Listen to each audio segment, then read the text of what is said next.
What's up, everybody? We're back. I know you guys missed us for a little bit. I know you were enjoying Kyle Kalinske driving recklessly with reckless abandon, and Crystal reading tweets. Car stream, the car stream transition, baby. Put back the woke king, the dark woke general. Give me a bag. The commander. You want the light? I just put a battery on there. Oh, true. Okay, while we wait. So we are currently heading over to link up with Chris Rabb. He's running for Congress in Philly, and it's very exciting. I'm going to read you guys some background information on him, but he is the pro-Palestinian candidate in this race, obviously. Pro-labor, pro-worker, backed by the DSA endorsed.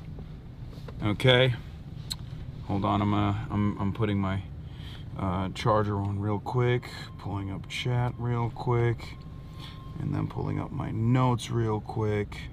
He has notes. Of course. Chris Rabb is a Pennsylvania state representative in PA 200, and he's running for the U.S. House in PA 3.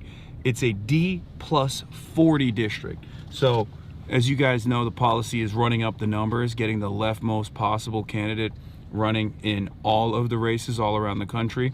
This is one of those places where it's like unbelievably safe. So it's a really great opportunity to move the Democratic Party in a direction that's more responsive to working class people in general, rather than having a corporate-backed, centrist, pro-Israel candidate. This is a unique opportunity to have someone running in an unbelievably safe seat in an unbelievably safe district. So the primaries are more consequential than the general in this circumstance.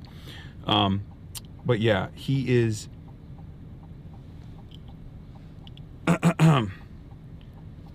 Chris Rabb is a state representative running for U.S. House in Pennsylvania's 3rd Congressional District here in Philadelphia. As a founding member of the Pennsylvania Progressive Caucus and the Climate Caucus, Chris is the most progressive candidate running in this crowded Democratic primary to replace the retiring Congressperson Dwight Evans. This is one of the bluest districts in the United States of America, where Obama and Biden both won by Assad numbers. We're talking 91%. Okay?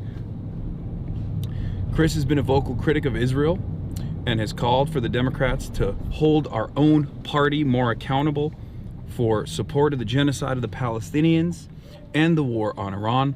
When asked at a forum whether he would meet with AIPAC, Chris famously said, "Fuck AIPAC. They're a racist organization and I won't meet with them." We'll be walking through Philly neighborhoods discussing Chris's progressive vision.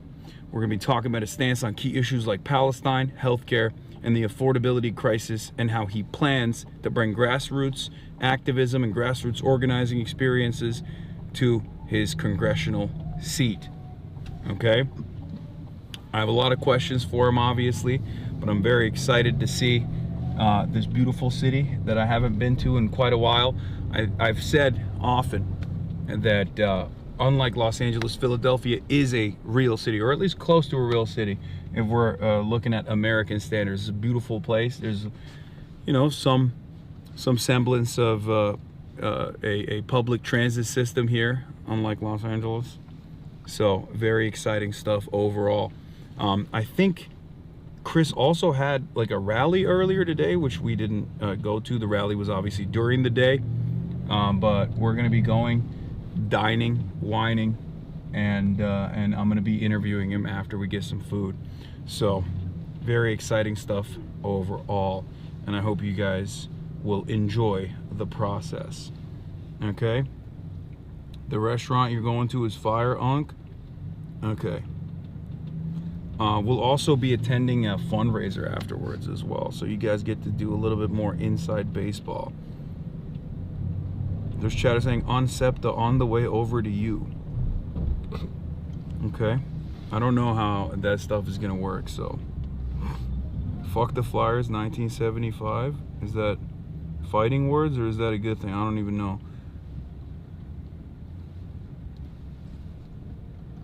Philly's doing well in hockey right now, right?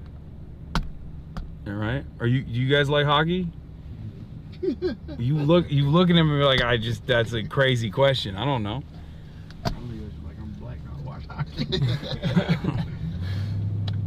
But yeah, they are doing pretty good though. Yeah. Let's go Birds, right? Man, fuck them too. Oh damn. Okay.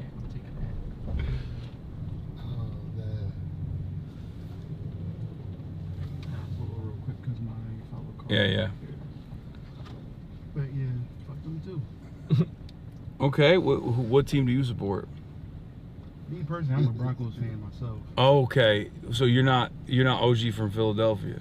Born and raised. No You're born and raised. Born and raised. Born and raised in Philadelphia. You're a Broncos fan. How did that happen? Same with my cousin right here, is a 49ers fan. Just happened. What did you pick it out of a hat? No, The man. fuck? You know it's crazy. Like I really liked them because I liked their jerseys when I was a kid. They're calling you a traitor in the chat right now, just so you know. That's crazy. Okay. But it was really because I liked their jerseys.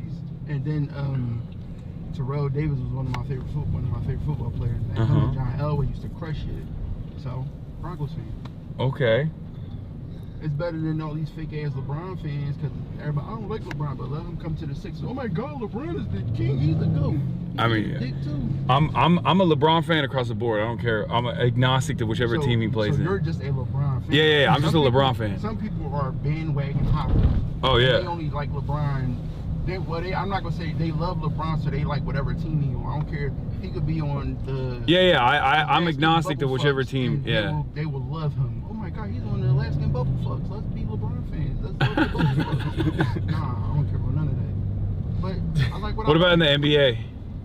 I don't really care for the NBA too much. Okay, so you're like you'd be in support of the Sixers, and you're fine with The that. Sixers, I mean, don't get it wrong. Damn, you hate every Philly No, team. no, I was about to say, You don't I fuck with love- hockey. You don't I fuck with the love- NBA, but you don't I love even. Philly teams because I love where I'm from. But as far as like they're a let down team. They're historically let down teams. They get everybody riled up. Oh yeah, we're gonna do this, and the next thing you know, they get their ass beat by a team they shouldn't lose to. They've been doing this since the beginning of fucking basketball. Oh, God damn. Okay, Yeah, man, listen.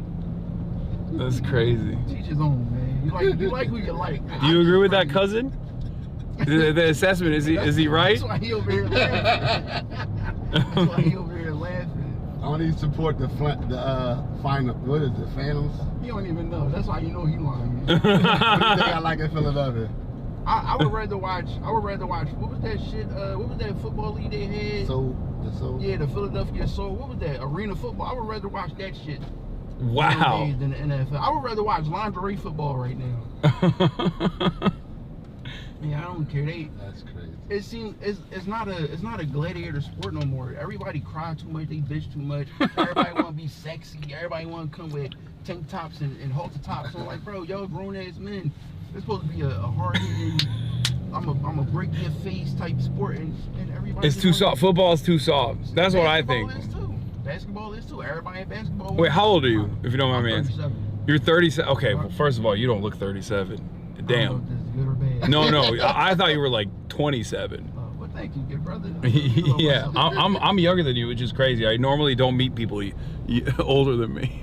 We age backwards over here. We love life and laughing. Yeah, that is a unk thing to say though. Like, oh, football's soft now or NBA soft. You are unk. You're unk. Nephews too. Yeah. Not bother me. They some soft ass. That's like you're close to OG status actually. Almost, man. You're about to cross the boundary into OG. Hey, call it what you want, man. You're like Michael Jordan played a real game of basketball. I don't care about Oh, you can't talk about Mike. You can't talk about Mike. Man, fuck Mike. Oh my You can't talk about god. Mike. Oh my I god. like his sneakers though, but I don't care for him either. Oh man, you gotta be stopped, sir. Yeah, you Wow. just Everybody loves Mike. Everybody loves Mike, man. Everybody You loves over here Mike, just man. to laugh at you. You know what? You're right. You're right. You gotta laugh, You're right, man. trader. You know? James, Gotta laugh. talk about I'm a trader. That's my blood, and he traded on me. Okay. Oh man. Yeah, everybody loves Mike, man, regardless of what Obviously they don't. Everybody love Mike. I mean, look, I think I'm in the boundary, so I'm a LeBron dick rider. Like I admit it, I'm a self-admitted LeBron dick At rider. least you can admit that you ride his dick. Yeah. That's what make you. Listen, okay, but think about it this way: some dicks deserve to be rode. I bet. I've never heard that. If it's valid, is it really dick riding? I mean, he's 42. He's throwing alley-oops to his son. That's crazy. That's crazy, though. It's an impressive. It's an impressive feat. I mean, I will say this. That's cool. You know, him and his son got to play together. That's what's up. But his son wasn't even ready for the league like that. But I mean, it's a good thing. He could say the first father-son duo in history played on the same team. Yeah, in the playoffs too. That's what's up. But I don't give a fuck. That shit does not help my life. What do you think about Wemby? Oh wait, you don't even you don't really watch the NBA. I mean, I don't really watch the NBA Tall either. as shit, though, Yeah, and he's a freak. I seen him stand on his tiptoes and Yeah. and looked at somebody like, you too small. Yeah, everybody too small to you. Yeah. Like 7'19". That's not even possible. Yeah, How you that he's fucking incredible. tall? He's a big bull. He is nice though. But a lot of the big men, like I remember Shaq even said it.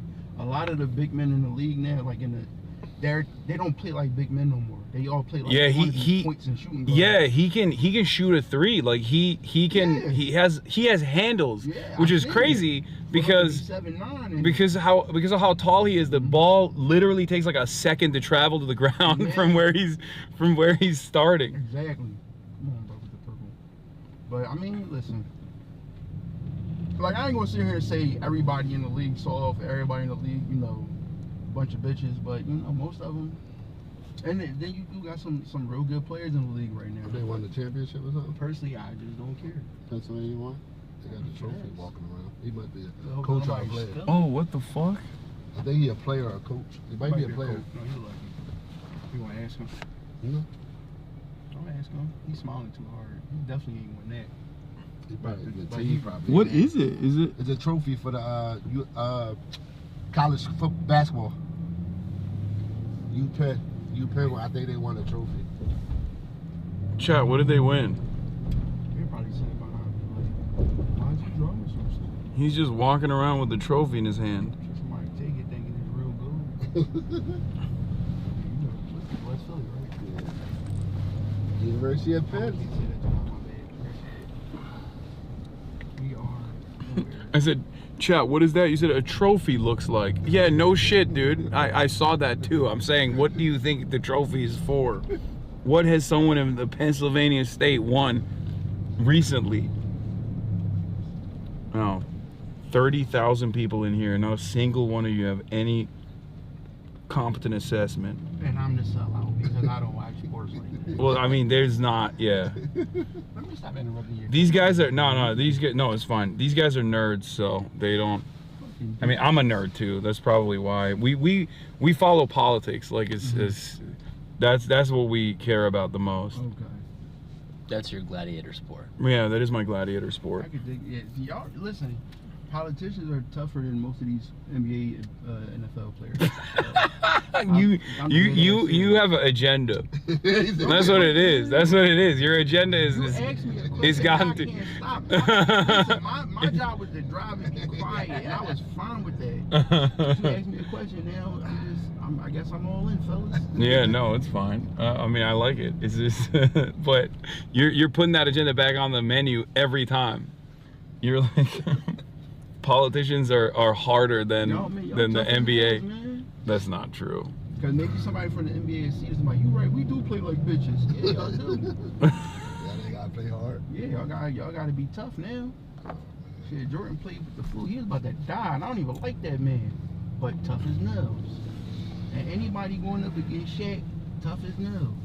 That's Unk status. Yeah, nowadays. Shaq is also the last remaining proportional big man. Like Wembanyama, when you look at his proportions, like that doesn't make sense. Nah, he should at least be like a shooting guard. He should be like 400 pounds, 500 pounds with how tall he He's is. like 120 pounds soaking. You know when I stopped really watching basketball, when they started doing that flopping shit, that's when I really stopped watching. And your man LeBron was the king. He was the king of the flop. The Yeah. king of the flop. The foul merchant. Not even, you ain't even touch him, and he that's why his headline going. Oh down. my god. Come on, because he's lying. Because he's lying. You're coming for his hairline. That's crazy. Because he was flopping too much, and his headline said, "Okay, we're gonna flop right off your fucking scalp." That's so But funny. if you think about it, all the greats went bald. Jordan, Kobe, Shaq, they all started off with hair. So what do you say to the argument that, you know, Jordan was playing against plumbers and like high school teachers, whereas like LeBron is playing against unbelievable athletes? Like the level, the game is elevated tremendously since the Jordan time. Against college kids. Come on, Mr. Truck. The LeBron is playing against college kids, Mm-hmm. fresh out of college, And they're soft. for sure. You see them? Yeah, they don't play hard ball. That's crazy. Hardball is crazy work. No, they just soft, man. That's all. They cry at everything. I feel like if you put a guy like Wemby in the NBA in like the 80s and 90s, people would be like, "What the fuck am I even looking at?" Kareem Abdul-Jabbar was kind True. of like that, and he was a monster. You I know, but Kareem Abdul-Jabbar, as far as like the complete package, as far as like being able to, as far as the handles goes, as far as being able to take 3-point shots, like be lethal from every part of the court. I mean, these guys are doing like half-court shots nowadays. It's crazy. And when I was a kid, that used to be the hardest fucking thing in the world. You make a half-court shot, you feel like king of the world. Now everybody making them with what they think. They just that shit switch. You're like, no, something in the That's water. what I mean, though. That's like the game has elevated. You know, they're a danger from every part. Everybody want to be Steph Curry. Everybody want to be able to be. I mean, we're talking about guys in the 90s who couldn't even drive to the left. You know what I mean? Like they had no left hand. They had no left hand, but they would have still bust their ass in this day and age because they saw. I'm instigating, by the way. I'm totally instigating. They'd have still got their ass. They'd have still bust LeBron in them ass today. Oh, LeBron strong. Them motherfuckers used to work on cars back in the day. They used to lift engines bare knees, no straps or nothing. It effed in its back. I don't know what happened.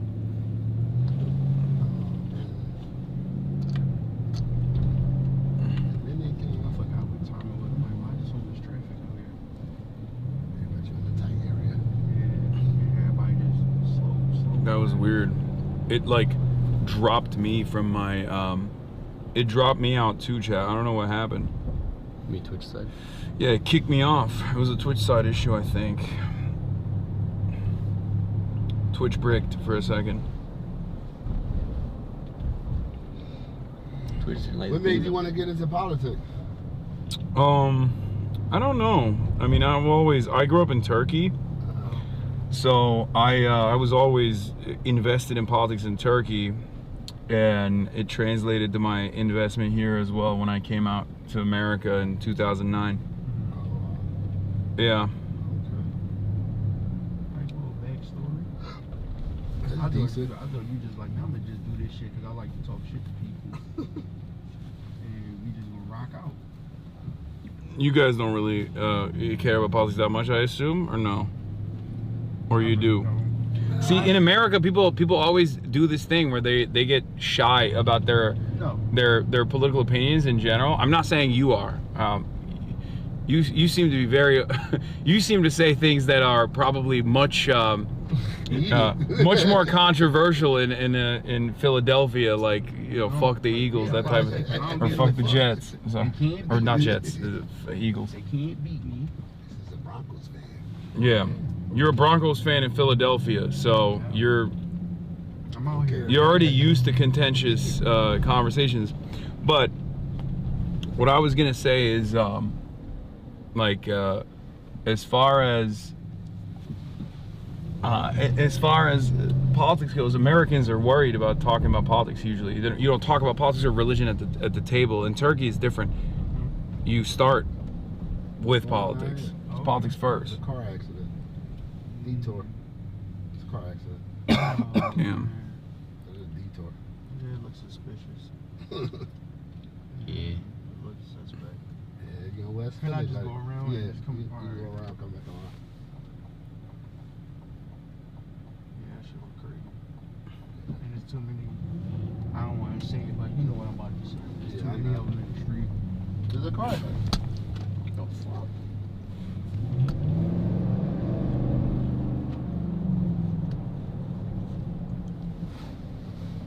You see the tow trucks out there, that's what they arguing about. It's your fault. It's your fault. It's your fault. No, it'd be the tow truck brothers, the tow truck people to argue with each other. Oh, to see who get it first. Yeah, see who get the ticket. That's why I stopped doing it. No, it's not arguing. I don't want to gang it on.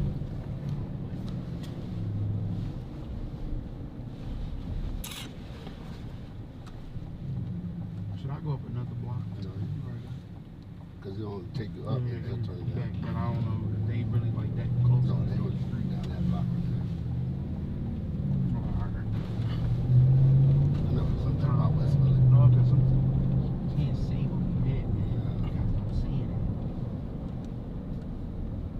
Go to the streets.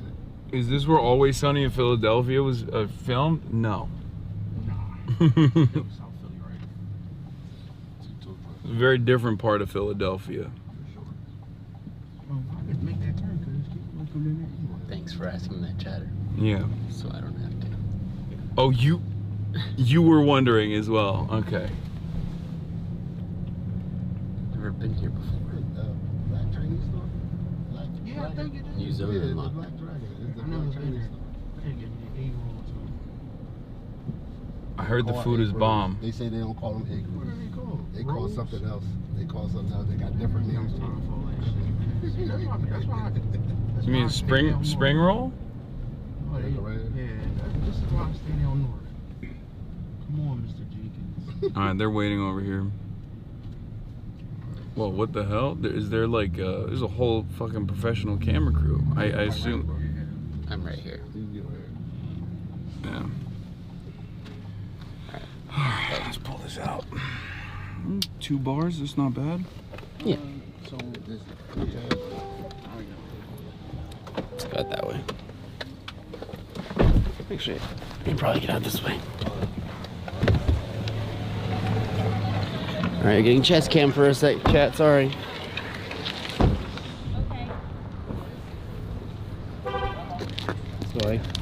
So we assess the situation.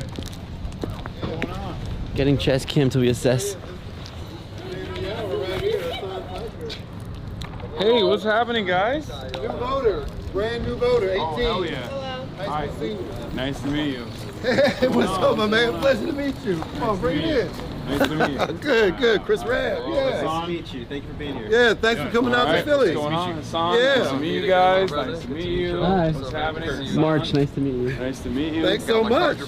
All right, I'm Appreciate very you. excited. I'm very excited about thank getting you. some Yeah, good food. remember that? Yeah. First and foremost. Sure, yeah. This let's is the do chef it. right here, Chef Kurt. All This right. Chef Kurt. This is his operation right here. Hell yeah. Yeah. This is a dope All right, so spot. what part of Philadelphia are we in for the viewers? This is Chris Rabb. Yeah, we're in West Philly, and is actually represented by Representative Rick Krajewski. This is his legislative district, Right. but it is within a larger congressional district, bluest congressional district in the nation. Yeah, and they're- it's really left side of Philly. Yeah, we were just talking about that. Obama and Joe Biden both won by 91%. Sounds about It's right. unbelievable. Yeah, there are more raccoons than Republicans in this district. All right, great. We're in Yeah. safe territory. very much, very much. Yeah. Because I got a lot of ops, Okay. but I feel like you do raccoon too. ops, We have though. some similar ops, as a matter of fact. But I'm very excited to talk to you about, whatever we're going to be doing today. So we're going to be in here. We're going to have some food here, right? Yeah, yeah. First, okay, Mhm. good. I wasn't wrong about that. Yeah, I was a yeah, little- let's get you I was a little fed. worried. We're gonna get some food and then we're gonna head over. We're gonna walk around, Yeah. right? And then we're gonna be sitting somewhere else where we do an interview, right? Yeah. Okay. Yeah, whatever you want.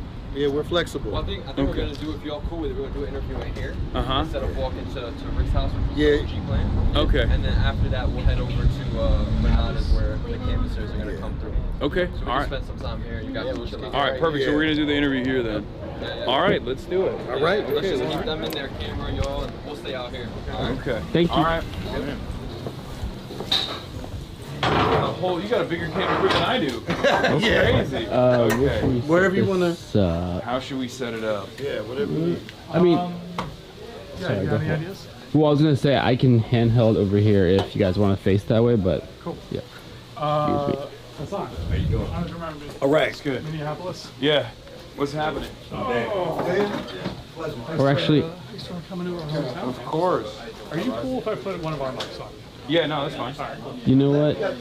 Maybe I'll put it there in the corner and face it out, Okay. But where do we eat then? like here. You see how wide this is? Hold on. Okay. Just set it up. And then I'm going to put this on a charger real quick. Pull the lobs out too. You guys are filming for the okay, yeah. And well, Yeah. All right, Chad, bear with us while we get set up. This is all happening on the fly, as you know. We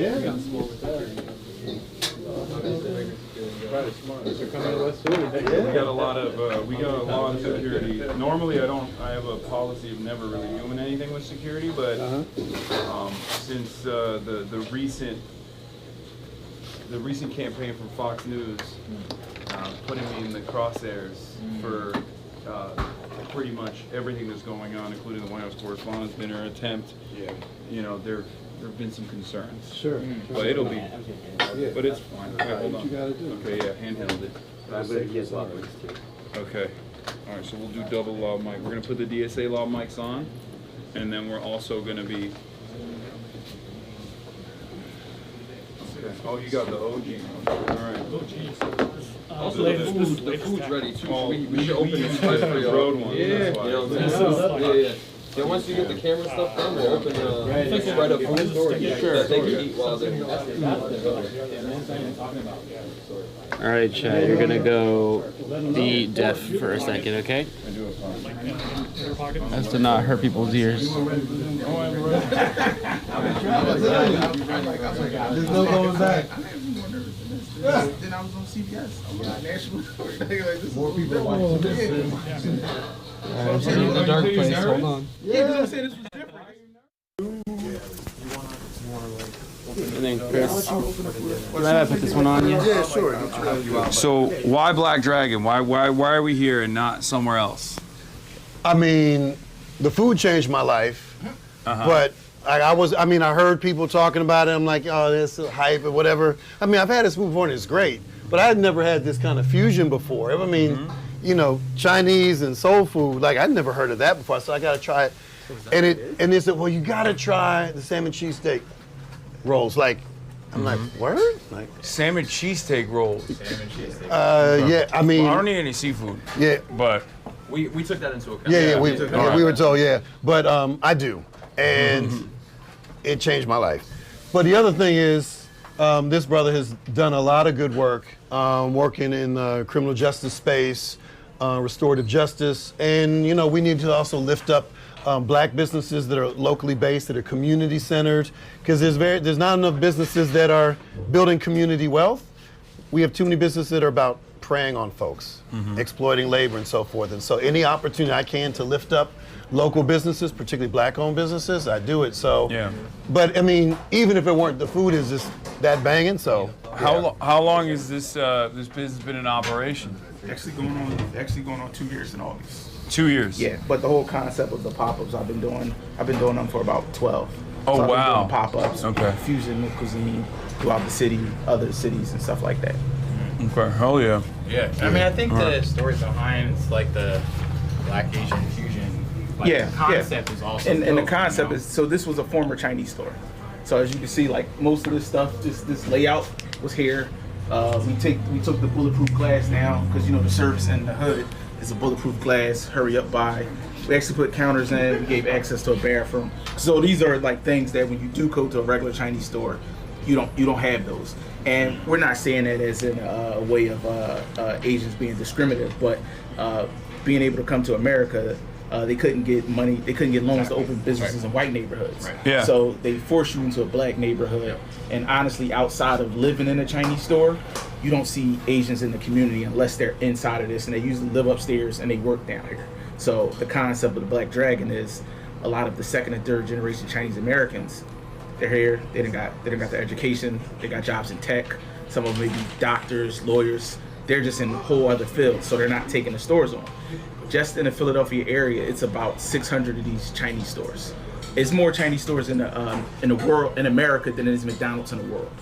So the whole concept of a Chinese store is the second and third generations, they're not taking them on. So it gave an opportunity to come in and serve culturally relevant food to the communities that we serve. So we're gonna bring some food out, got some different dishes, some different twists, and being from Philly, we have a huge Islamic population, so a lot of people don't eat beef, so we came up with something like years ago in the city of Philadelphia where people make cheesesteaks with salmon. So we make salmon cheesesteaks, we got collard green egg rolls, we got a dish called General Roscoe's chicken, like General Tao's chicken. So General Roscoe Robinson was the first black 4-star general in America, and he's from St. Louis, so it's like a St. Louis barbecue sauce style tossed in like the chicken like that.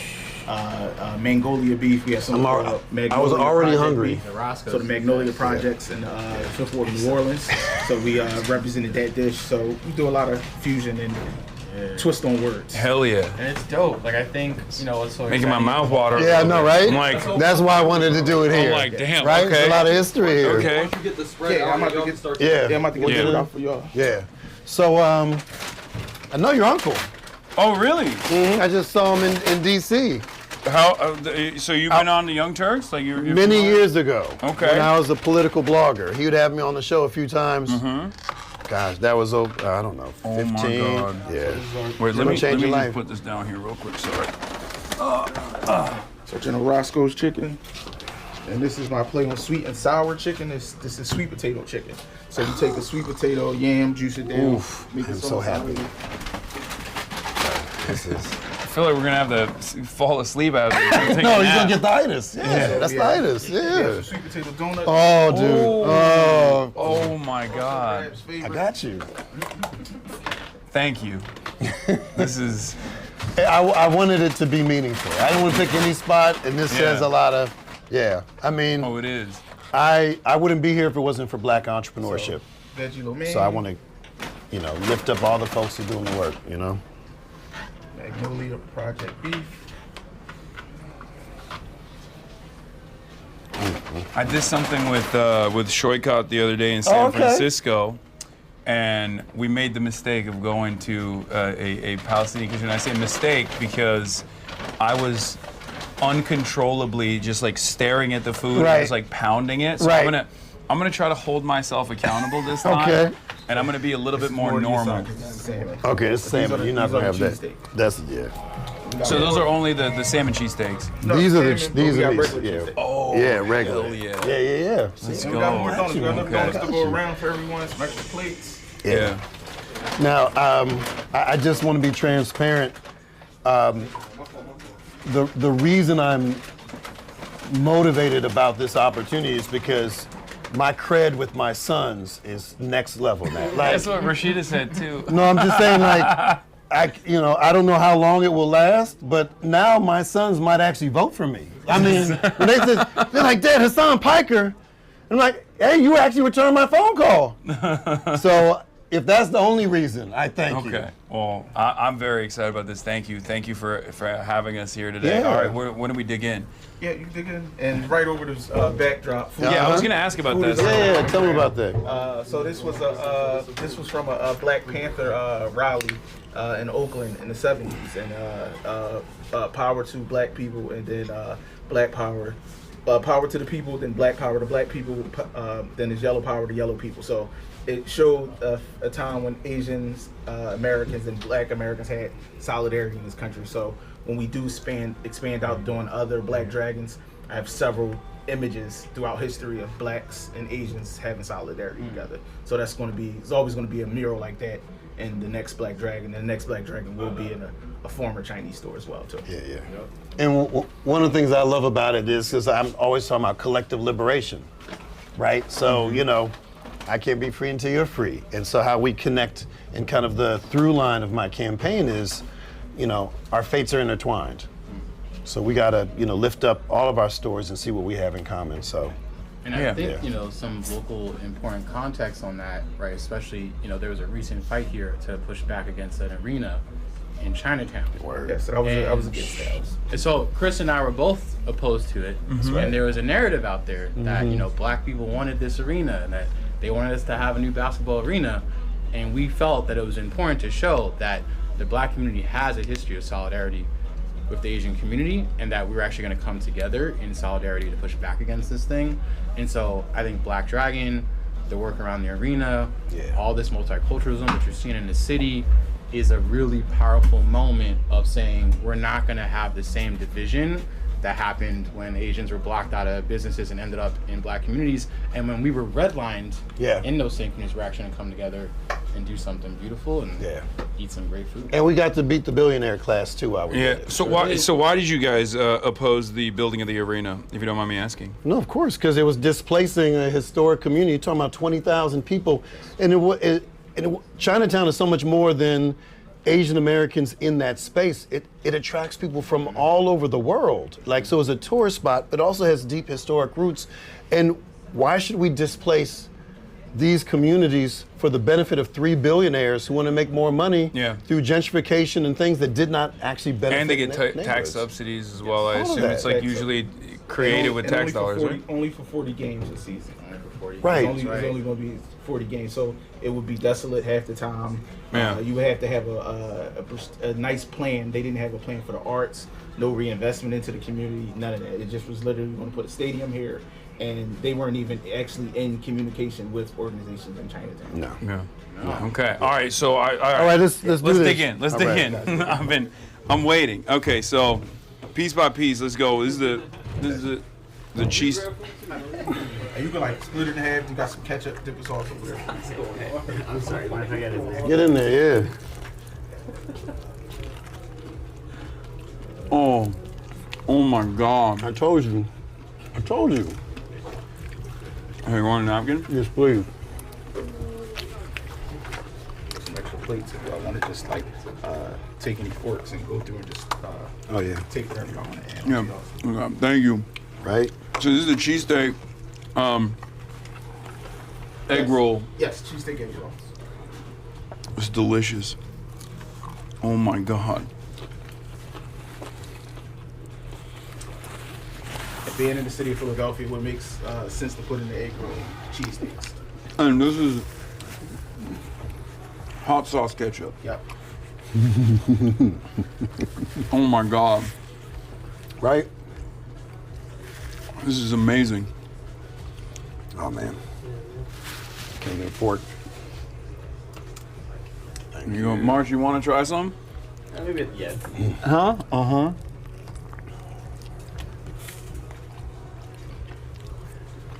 So I've been in maybe over 3 dozen candidate forums since this election cycle began in the summer. So oftentimes when I'm finished with the candidate forum or community event in West Philly, because I live in Northwest Philly, uptown, they I try to come here, but if it y'all close before the thing, I'm like, oh, I want to go to Black Dragon. So it's like kind of one of the ways I celebrate when I have a good moment or good event. Come here and then I go home. So this is a big deal. We've known each other for a while. Yeah, we go back. Through my community organizing. So as a chef, I do a lot of that work. A lot of my work has been around political organizing, community organizing as well. So yeah. So he feeds a lot of the movement people and stakeholders in, kind of grassroots, criminal legal reform, all of that. And that's one of the things I've been working on, along with Representative Krajewski as well, in the state legislature. So I'm currently in the state legislature, been there 10 years. And actually my bill to repeal the death penalty just passed out of Judiciary Committee, like Monday. So this is a special week for me. It's a good cause for celebration. Yeah, absolutely. Okay, so what's this one now? Yeah. that's the Magnolia Project beef. It's like a lemon pepper pepper steak. Chad doesn't get to see. Named after the Magnolia Projects where Cash Money Records was found. Oh. I had this one before. What, sweet potato chicken? Yeah, I have this one. That's like sweet and sour chicken, but we take sweet potato. So the concept of sweet and sour chicken is like pineapple juice, ketchup, and vinegar, but we take a juiced yam, pineapple juice, and we make our sauce out of it that way. And this is the vegetable lo mein? Yes. Is there a twist to this or just regular? So what we do is we try to put a lot of vegetables that like zucchini, squash, different vegetables in it that would come from the regular vegetable lo mein that we would get at the regular Chinese store. And we got to feed the vegetarians and vegans. So we have to give them a dish. We do. We have Told you. Oh my God. That's how you know it's good. They stop talking. Yeah. Stream's crazy. Yeah, I know. It's just mouth noises. Noises, no politics. Oh. Food is love, That's true. right? And this food is amazing. Oh my God. And Chef Kurt, I mean, he has multiple restaurants. So you got to also understand, he came here and personally made this feast for y'all. But he's also got a pizza spot up in North Philly. Well, I co-founded. I'm not a Wait, so is that also fusion or is it just regular pizza? No, it's a regular pizza shop. So it's a pizza shop that I had co-founded years ago. So a lot of the work I do around food is around mass incarceration, hiring principals. So I started this dinner series about 10 years ago called EMI Dinner Series. It's called In Mass Incarceration Dinner Series, where we bring stakeholders of the community. We've had dinners with the district attorney, judges, perpetrators of crime, victims of crime, and we had dinner to talk about ways of reducing the prison population. So I've do those. I'm actually doing one next year for Lawrenceville. It's a boarding school. I do one for them every year, but they bring like their social science students over, their civil justice students over, and they pretty much have a dinner, and they meet with someone that was been formerly incarcerated. But we're having dinner, and they're telling them about their life, their trajectory. And usually, like some of my friends that have been formerly incarcerated, that are running nonprofits, that are doing things in the city, have them sit them in front of them and talk to them about their life, their experiences, so that like a kid coming from Lawrenceville one day may make it into the senator or governor's office, so that he has this experience of talking to someone that was formerly incarcerated, seeing that like everyone isn't the same. If there's people that politicians are rarely ever hearing from, it is people who are formerly incarcerated or just, have that experience. Oh my God. Sorry. No, hey, look, that's why we got to commune and feast. That was just sweet and sour. Yeah, sweet potato. So Sweet potato. Mm-hmm. And then this is the General Roscoe. Okay. He was the first black 4-star general in America. And we're recently, with all this news with Trump, it just makes it hurts my heart that the fact that we have we're actually losing black generals and people in the military. Yeah. And General Roscoe Robinson was the first black 4-star general in America. Oh my God. Okay. I think my favorite is General Roscoe. Yeah. That's a favorite. That's one of my favorites. Oh my God. You're doing great, by the way. I know. I forget that I'm on camera. I can't wait to hear. This one's not pre-recorded. Yeah. All right, so Summer Lee's coming on Saturday. Should we bring her here too? Yeah. Oh hell yeah. Yeah. I love summer. Yeah. So we overlapped. How many years did we overlap? Well, I don't know. You longer. For me, it was 2. Okay. I think for you, might was. No, it was 4 then. Oh no, 4. Yeah. We gotta convince her to run for Senate. Yo, listen. Take out that ogre. He's called the F word here. The F word. Yeah, he's the real F word. Okay. What does that mean? So what I'll do is at candidate forums, and I'll ask the moderator, says, am I allowed to use the F word in this forum? And they think I'm going to say, I said Fetterman. Okay. He's the real F word. And the thing is, on the campaign trail, I'll meet young people who don't know me, which is the majority of folks, right? And they're like, well, you're running for Congress. Okay. How do I know you're not going to be the next Fetterman? I get that all the time. Everyone, he has created. I mean, he wasn't the only one who had a stroke. I feel like he gave everyone else a stroke with his twists and turns. where everyone's so worried. Never know. Yeah. That's a once in a lifetime situation, I think. What's that? The when you are victim of a stroke and you genuinely become like Republican. I mean, he's anti-immigration. His wife at the from time, Brazil, yeah. it was an undocumented migrant in the United States of America. It's just like so ridiculous. Ridiculous. That's the craziest thing ever. I always Yeah. think about that. That's crazy. Yeah. And she's great. Like everyone loves her. Yeah. Everyone loves her. I was never really a fan. What? Oh, the wife? No. Fetterman. No, I'm I- kidding. I'm yeah. kidding. No, like, yeah. I mean, I've met her. She seems nice, but when he was lieutenant governor, it's a low bar for a lot of people, though. Like, oh, okay, he's for marriage equality, he's for weed, he's for criminal legal reform, but if you're from Philly, that's not impressive. That's the norm, Like that, Yeah. you don't get a gold star for that. Yeah. I tell women, oh, I'm pro-choice. You want a cookie? Of course, you're supposed to be pro-choice. Yeah. You don't. So like that was his thing. And I'm like, but he was quiet on fracking. Once he wanted to, have bigger aspirations, all the things that people were like, hyped about, he started being quiet on. And So- yeah. So this actually kind of ties back to your current race right now. This is the bluest district in America, or one of the bluest districts Number in America. one.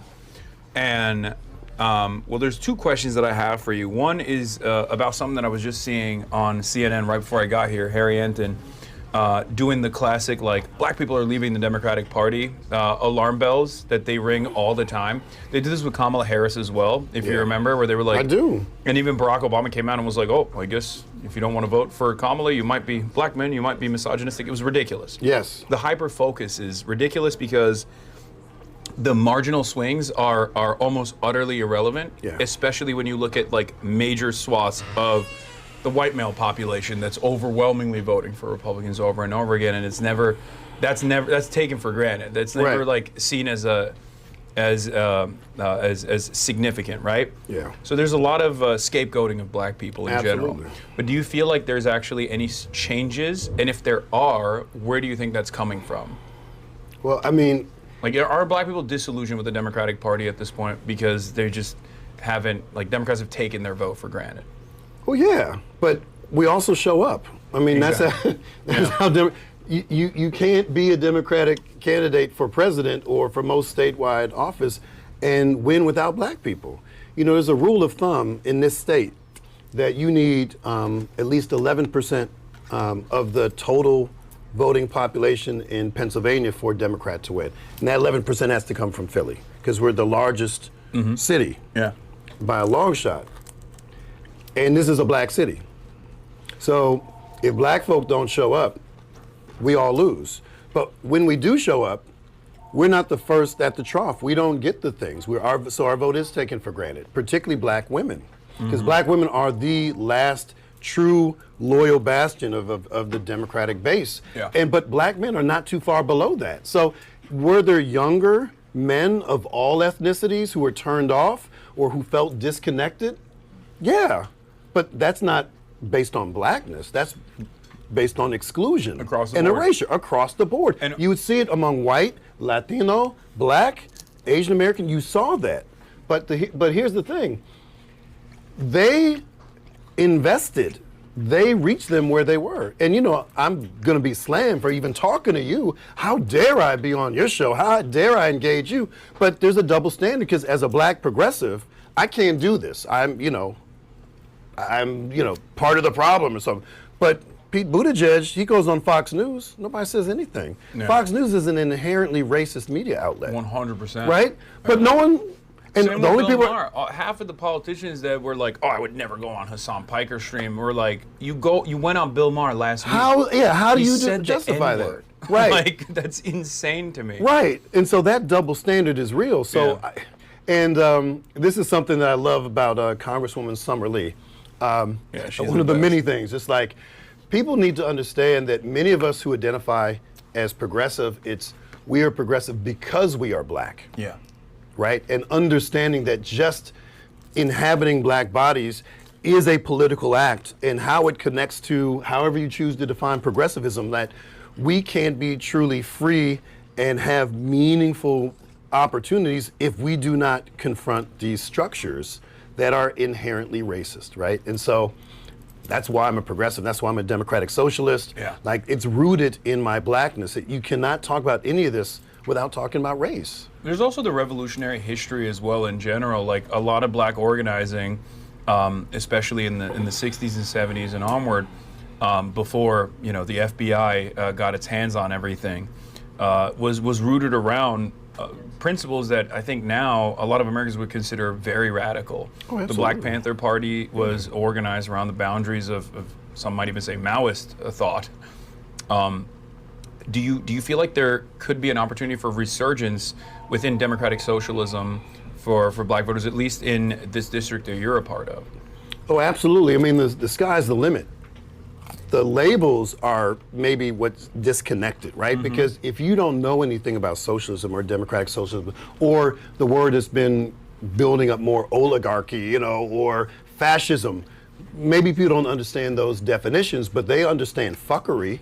Mm-hmm. Right? Everyone understands that, whether it's queer phobia or issues around immigration or whatever. Like, yeah, I get that viscerally. I understand that regardless of the labels you use. And so we also have to understand that the things that most Americans want are socialist in nature, or they want to retain, whether it's Social Security or Medicare or Medicaid or public education or any of these things.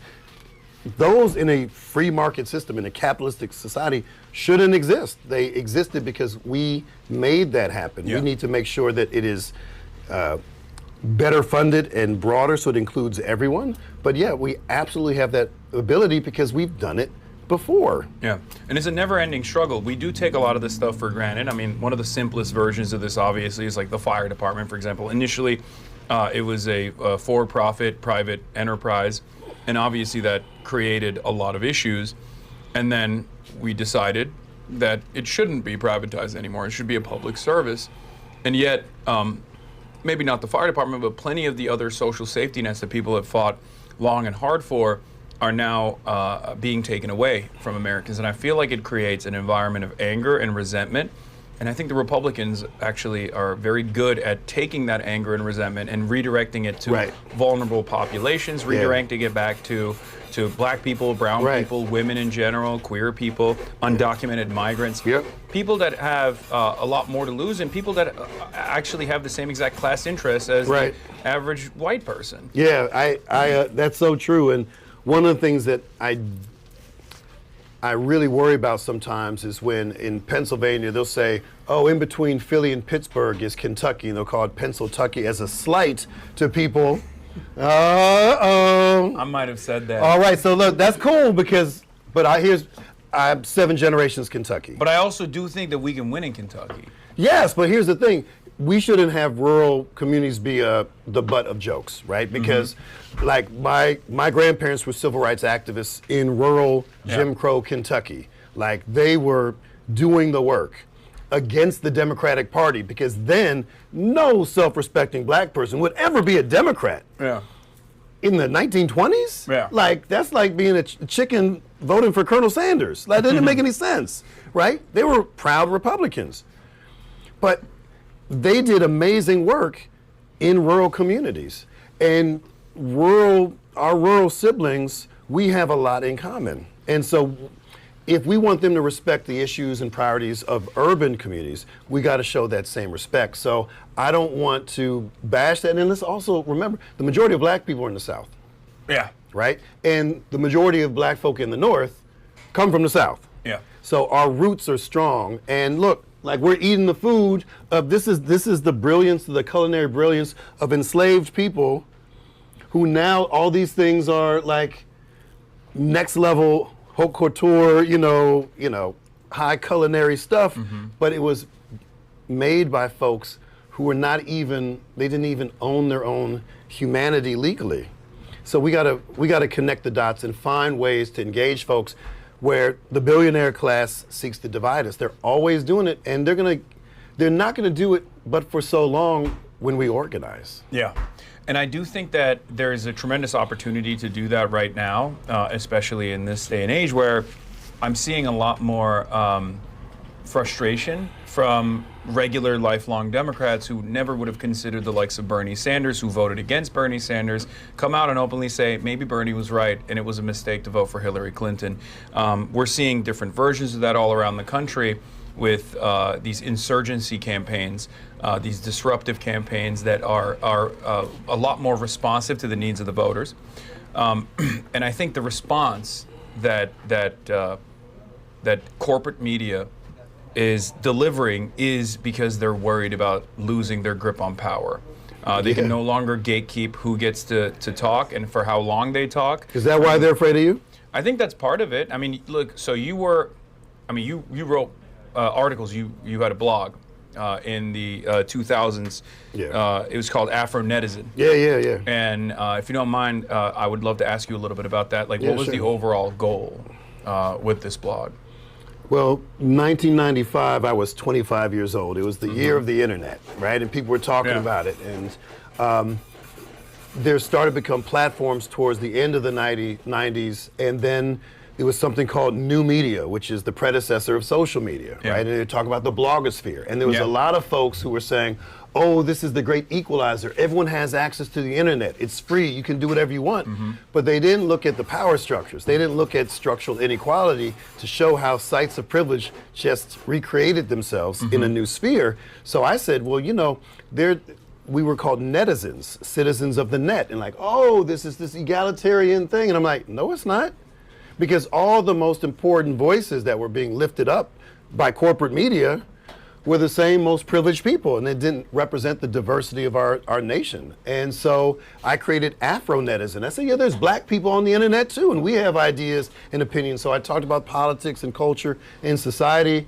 And then I saw that the Democratic Party was going to, it was in the New York Times, they were going to allow some top bloggers, all of whom were white guys who went to fancy schools, and go with the press corps to the 2004 Democratic National Convention. And I knew someone who worked in the DNC, and I saw the article and I called him. I said, hey man, you need to make sure you get some black and brown folk in there, because if you have a all white crew, like that's, and he's like, well, why don't you do it?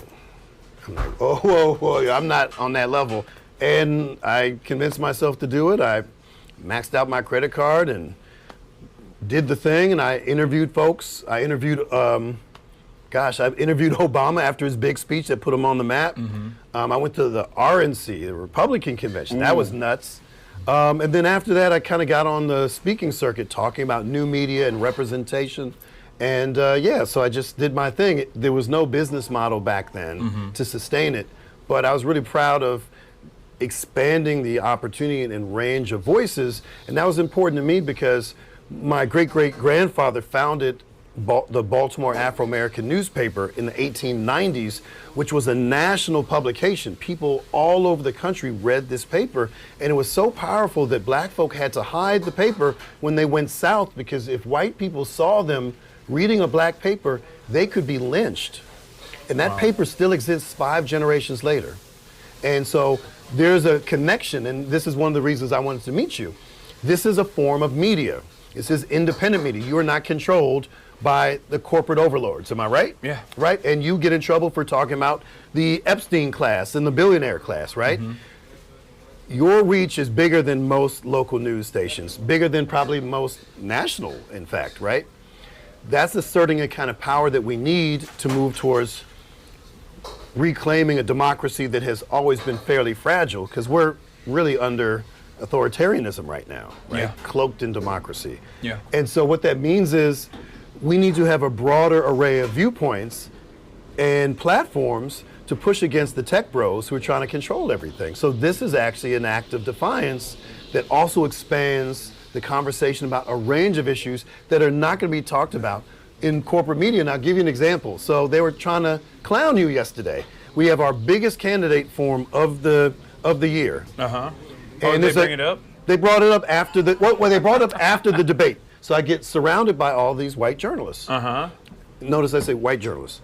So and they all say, we understand that you're going to be with Hassan Piker and he's very controversial and so forth, and how do you describe it? And I said, wait, time out. And I said the thing about Pete Buttigieg on Fox News, and I said, I was just on NBC.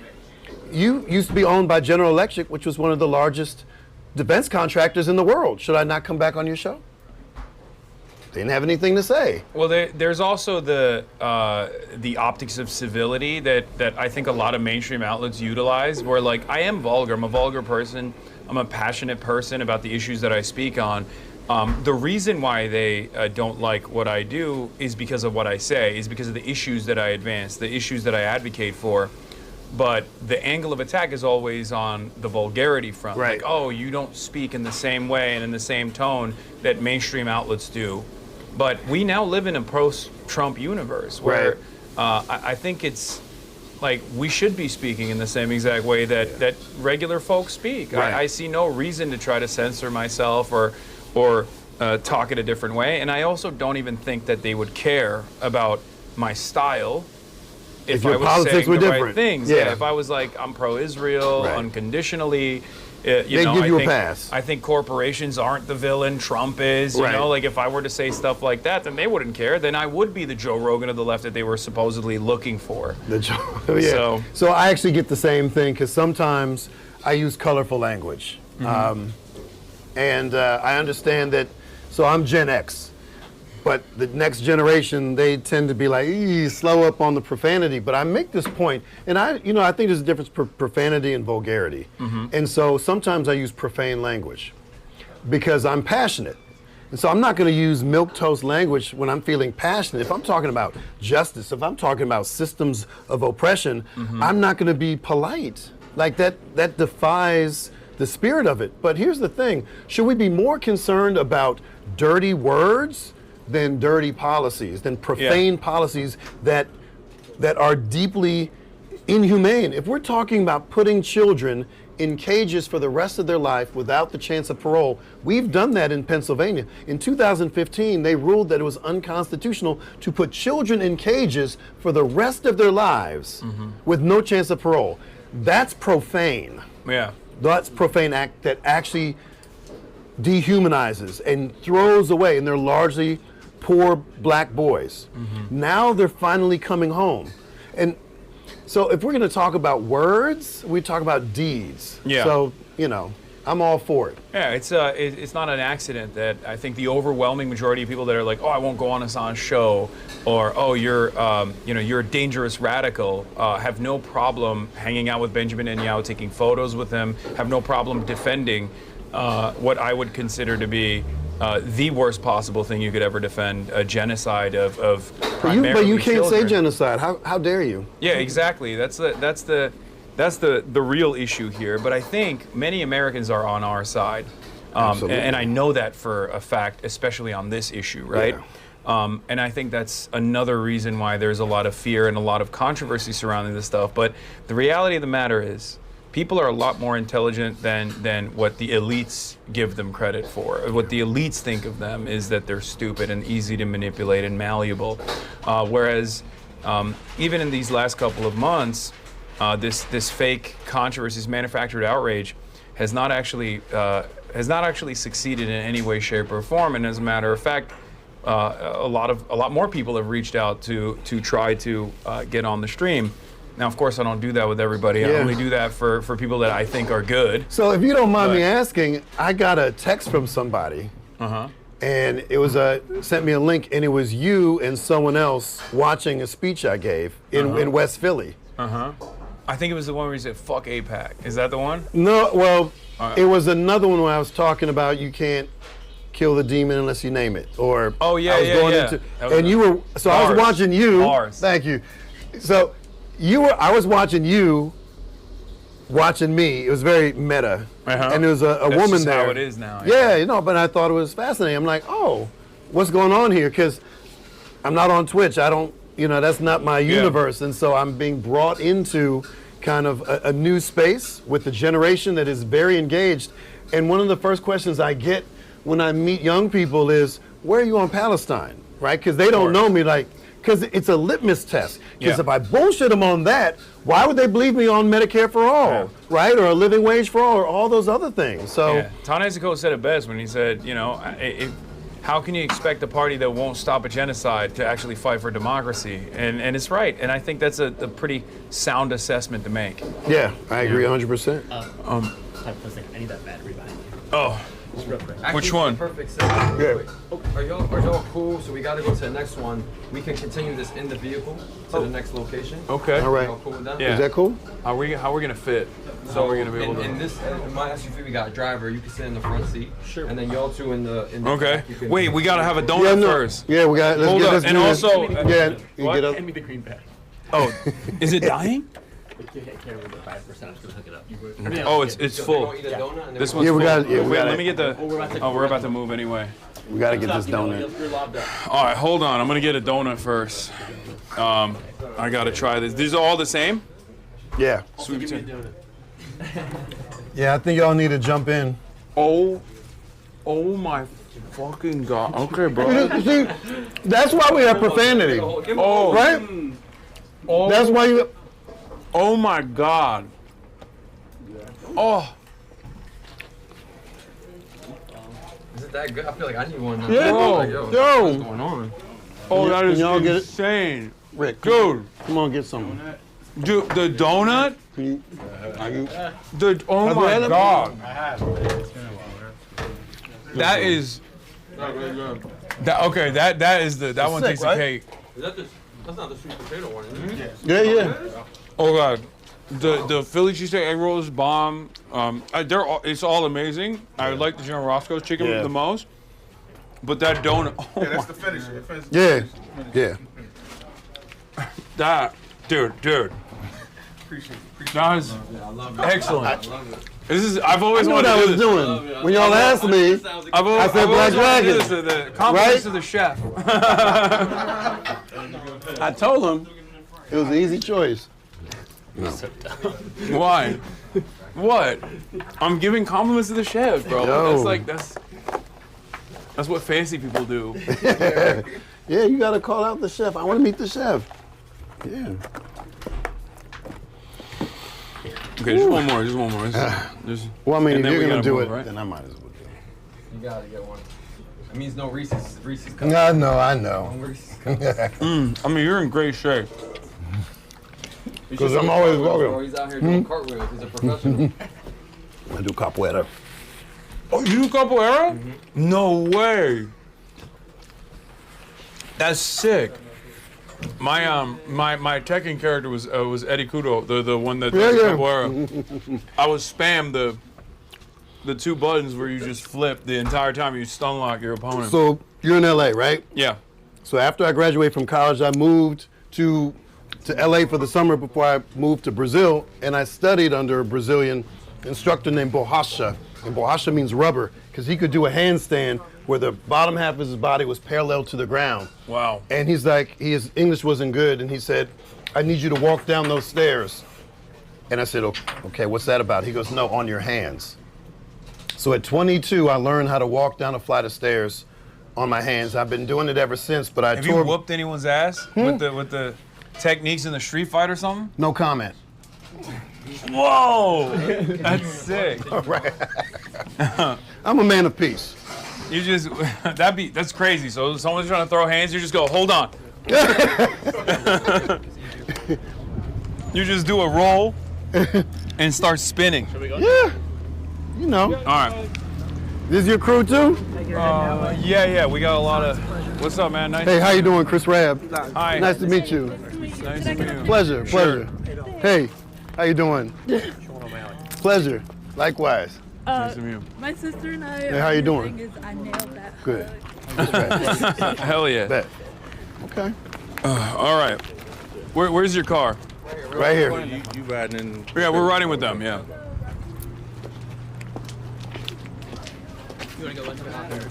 I'd love to. Yeah. Where's Rabb at? Oh, serious? Oh, word? All right. My Who goodness. else is coming in the car with us?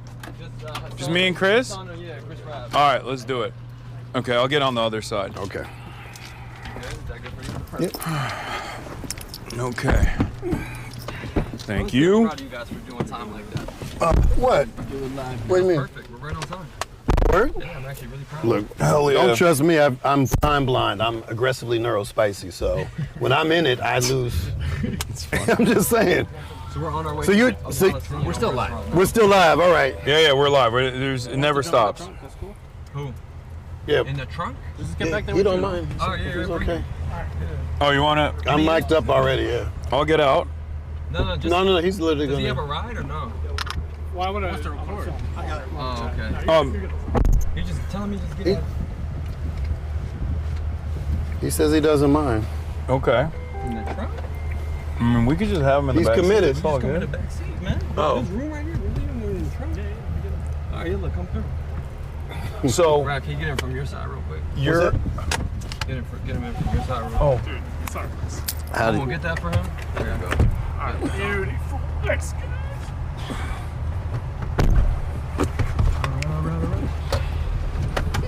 You good? Everybody good?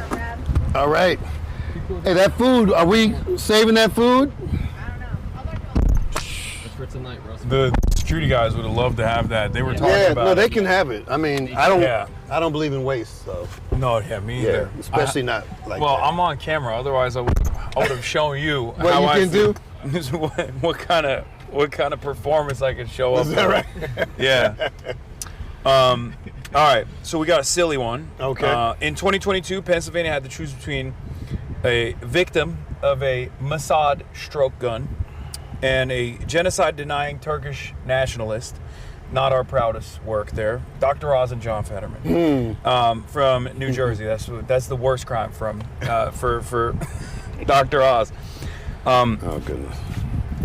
And of course, John Fetterman won.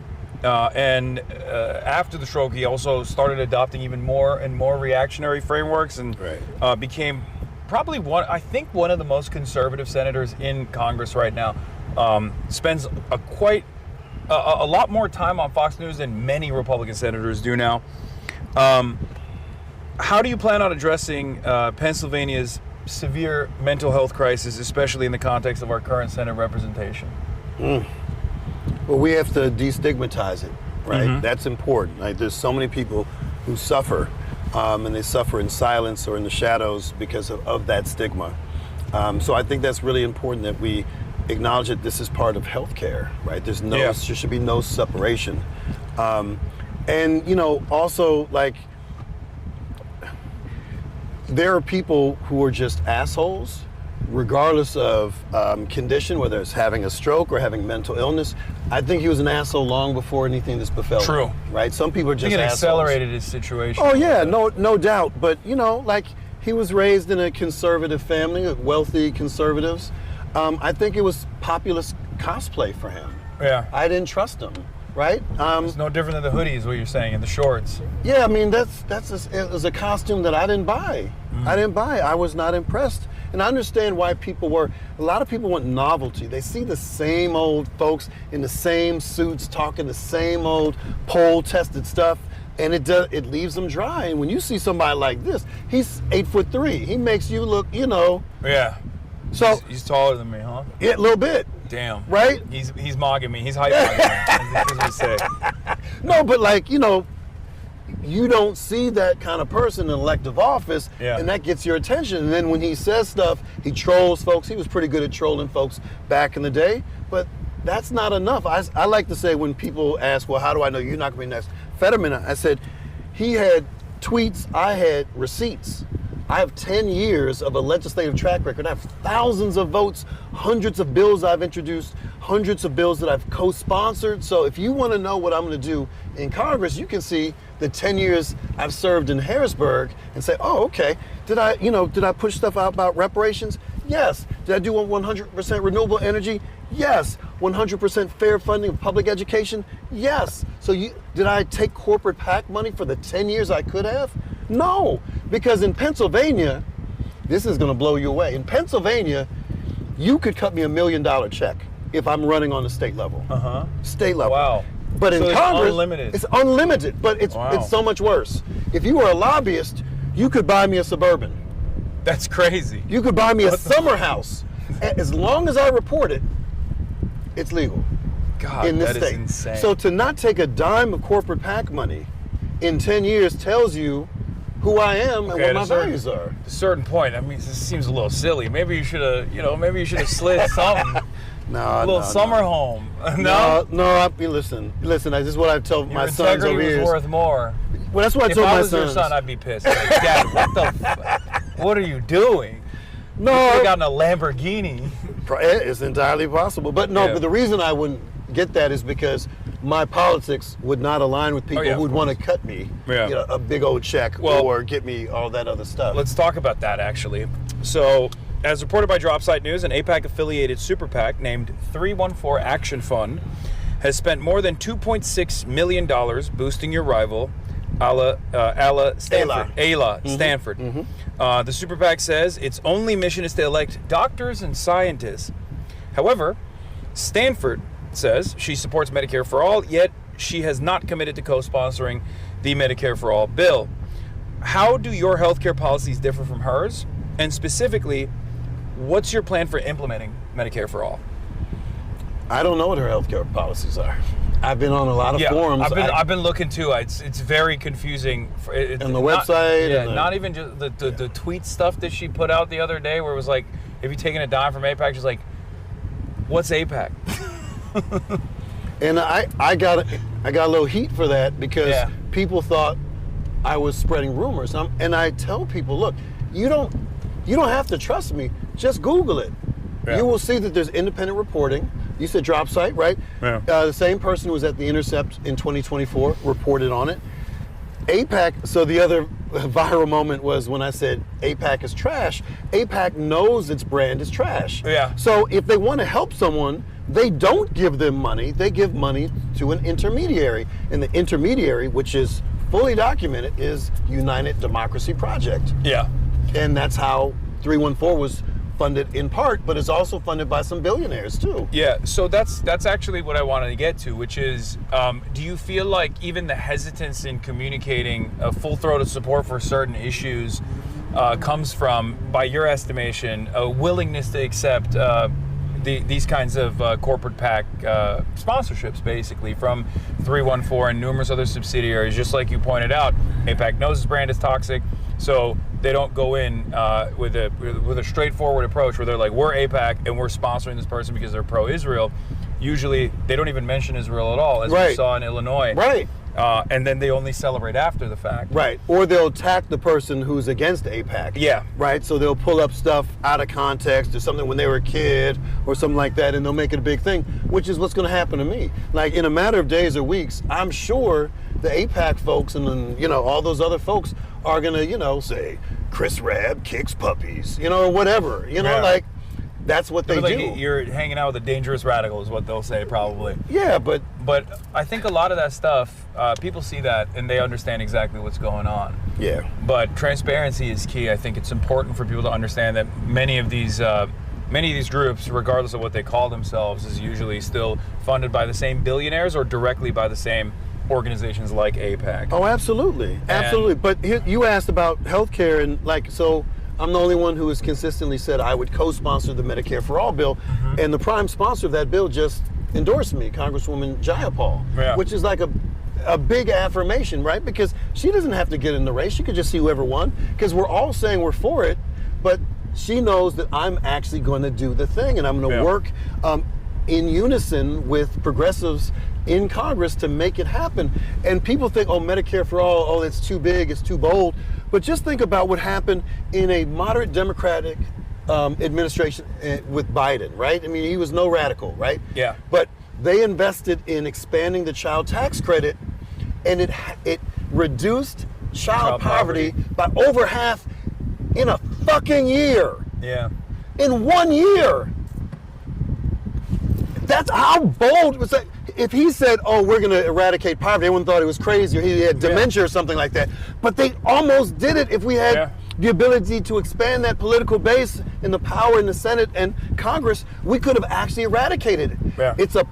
It is a policy choice to sustain poverty, right? Yeah. We don't need it. It's an artificial thing. And when I'm getting the critique of me is, he's too bold.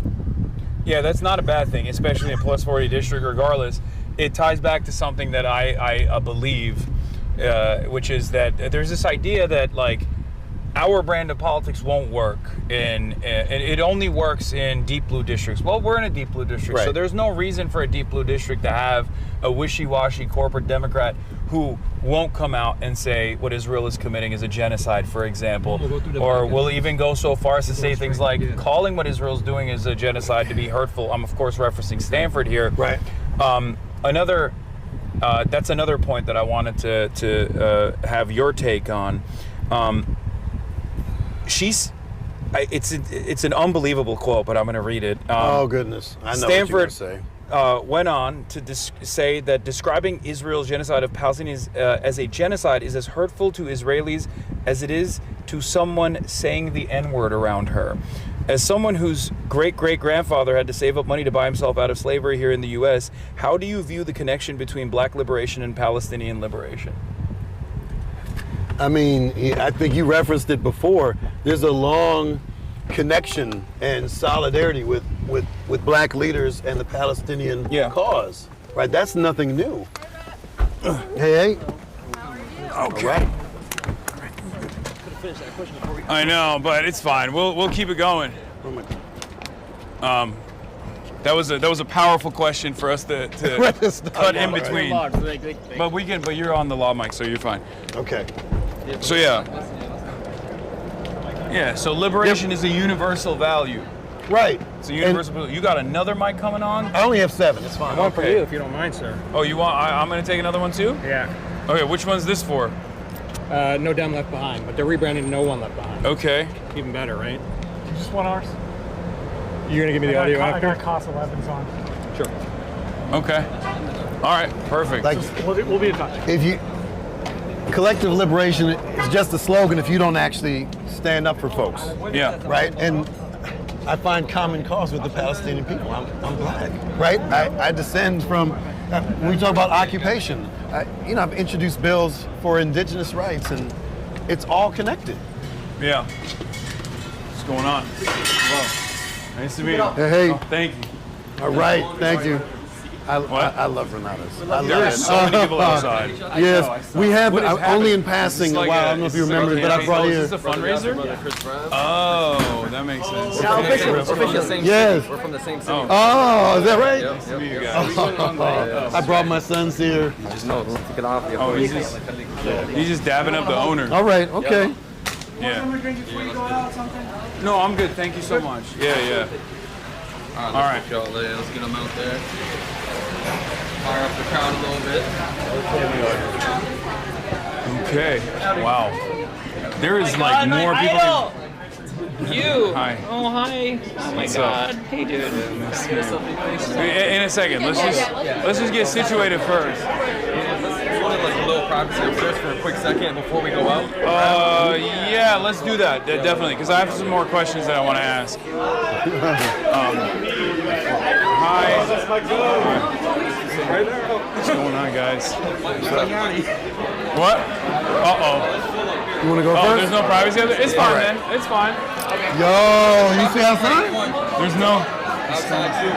How about this? Is this the norm for you? Listen, you guys stay up here, chop it up for just 2 minutes right here, and I'm going to just get everybody situated real quick. Yeah. Okay, all right. Where are we going?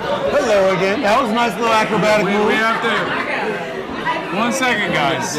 Oh my God. All right, this is it. Is this the norm for you? Is this not all the? I don't usually announce where I'm going ahead of time, so that's probably the reason. Yeah. Did you see outside?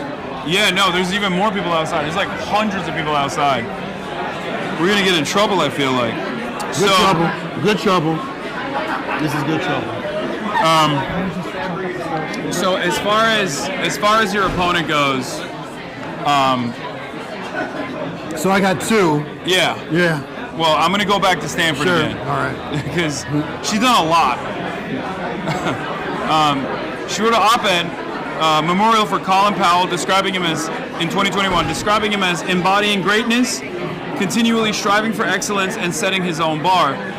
For many Americans, Powell is remembered as the Republican Secretary of State who held up a vial of white powder at the United Nations and lied to the world to justify going to war with Iraq, which killed hundreds of thousands, if not millions.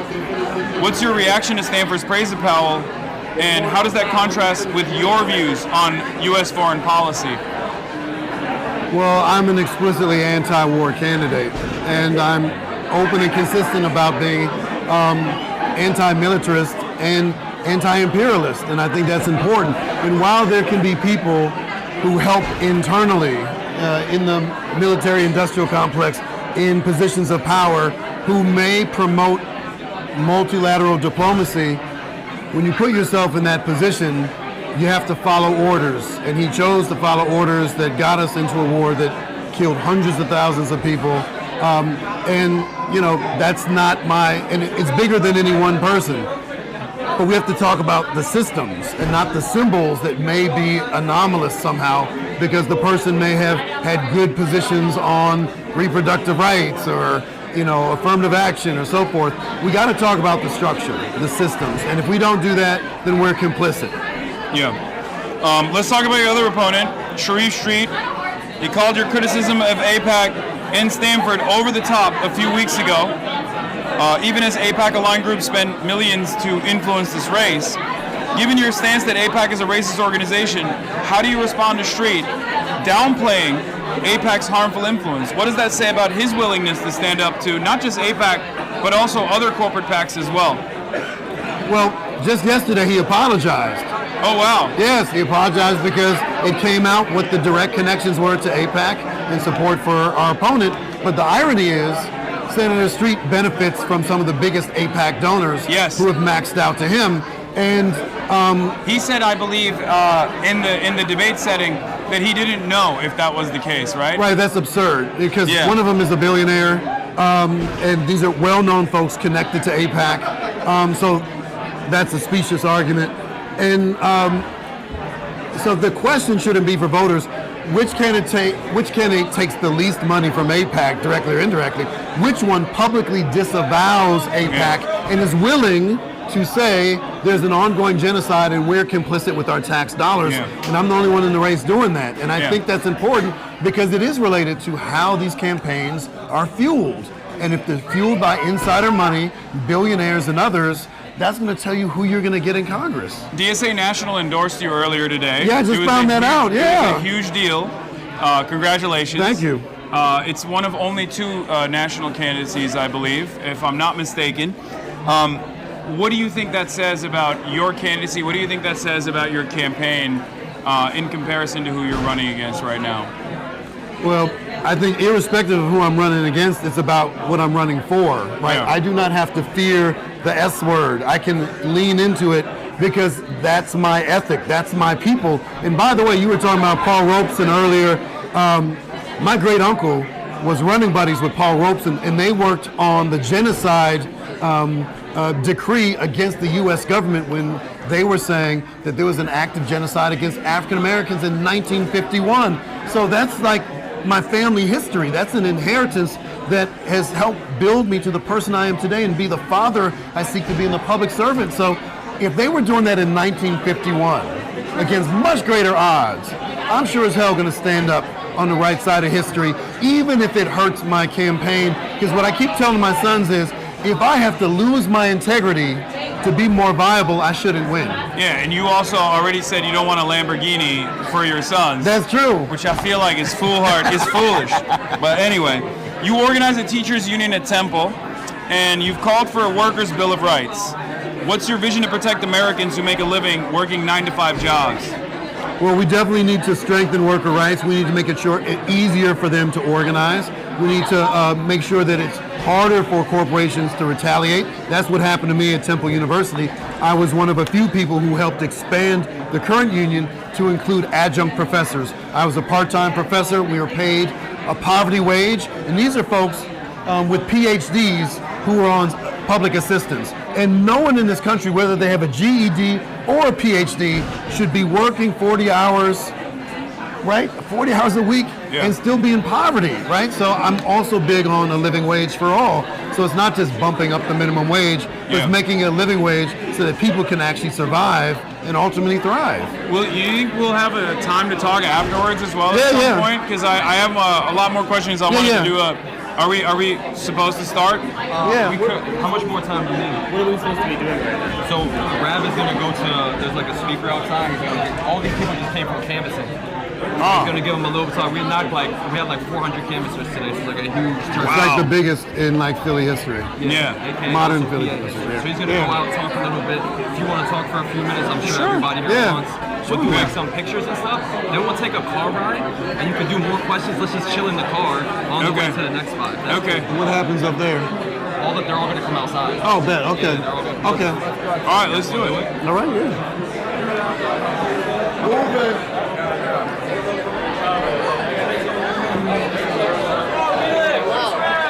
Hey, what's up, Sam? You're there too. What's up? What's up, guys? Hello. Hello again. Yo, this is nuts. Woo. Hasan Piker.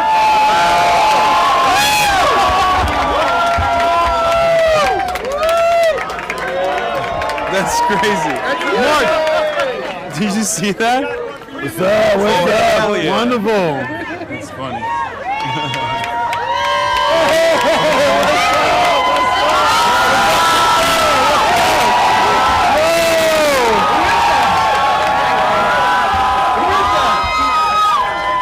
What's up, people?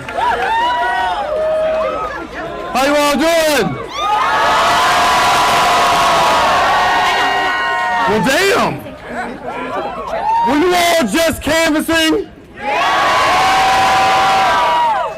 Talking to your neighbors?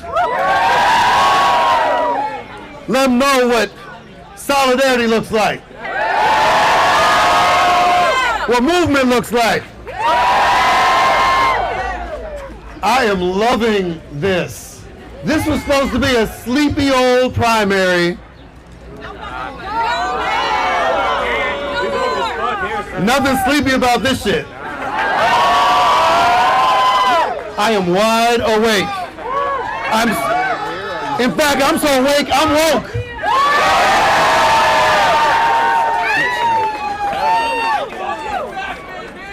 But you all aren't supposed to be here. You all aren't supposed to be here because you understand that you're supposed to be apathetic. Y'all are supposed to be apathetic. Young people are not supposed to care.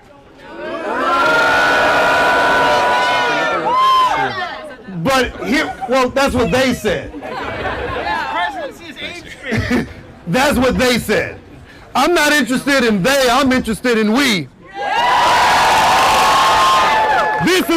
This is what the real we looks like. Because 250 years ago, when they wrote "We the People," it wasn't us. This is an aggressively fabulous outpouring of humanity. The question is what we do with it. Because this is our moment, and it's rooted in movement. The moment is nice. The movement is necessary. And I'm just going to say it. On May 19th, I'm not going to win. Yeah, you are. No. You don't understand. On May 19th, I'm not going to win. We're going to win.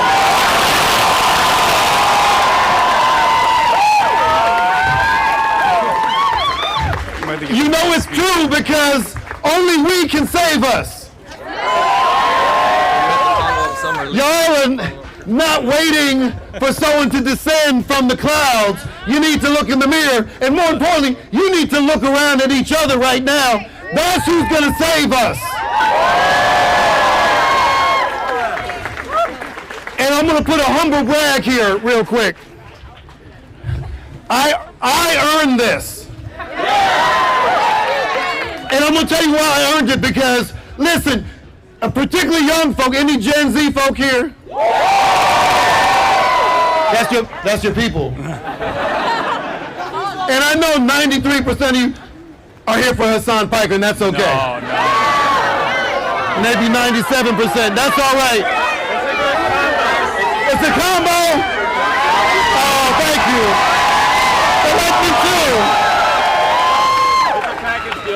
Even though I'm not on the Twitch. Is that it? It's the Twitch? Is that it? I am now? I think I found out I got endorsed by Congresswoman Rashida Tlaib. And DSA National came in this morning, I hear.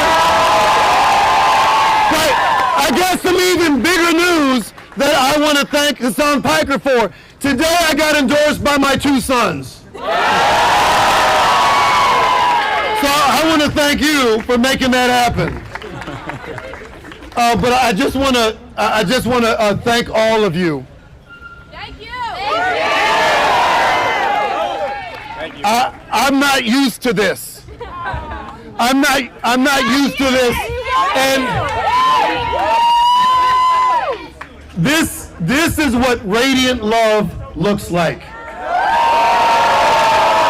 And I'm specific. I got that from my man Rabbi Mordecai, and he used the term radiant love. And what I love about it is we can try to harvest and keep and hoard all the things we want for ourselves, but love is best when it's spread wide. And what we do in this moment with that love, just like how I feel about power, is we have to diffuse it and not concentrate it. Thank you. Do you mind announcing the national DSA endorsement for? Yeah. I don't have the political class's endorsement. You want to use the You said it, not me. But yes.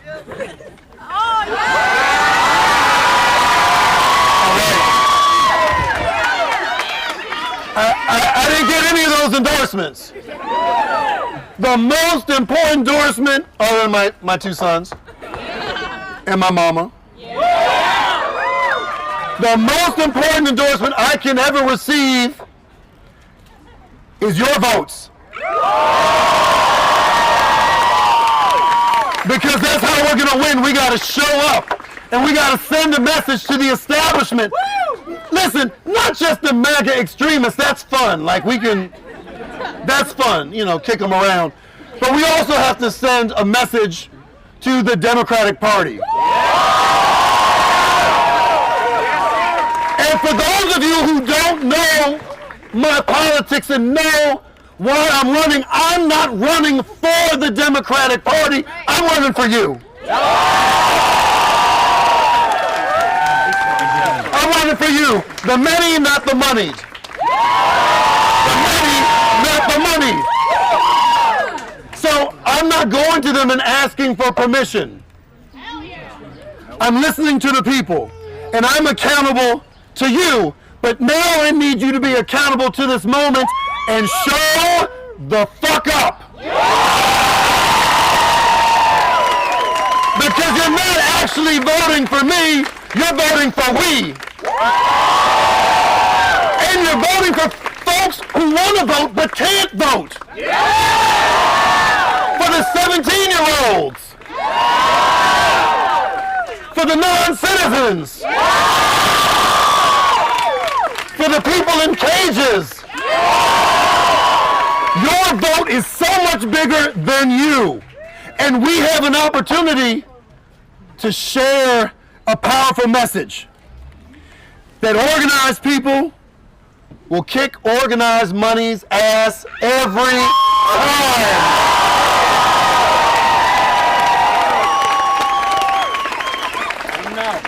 We gotta let them know we got less than 3 weeks to go. This is ours. This is ours if we claim it. And let them underestimate. I love being underestimated. Oh, that's my love language. Please underestimate me. But when we show up in force, we are indomitable. And I want you to know that I see you. I see you. I see you and I love you because this was a choice you all made. You didn't have to be here, but this is where you chose to be in this moment, and I love you for that. Not because you're going to put me in office, but you're going to transform the city of Philadelphia, the Commonwealth of Pennsylvania, and the entire nation on May 19th.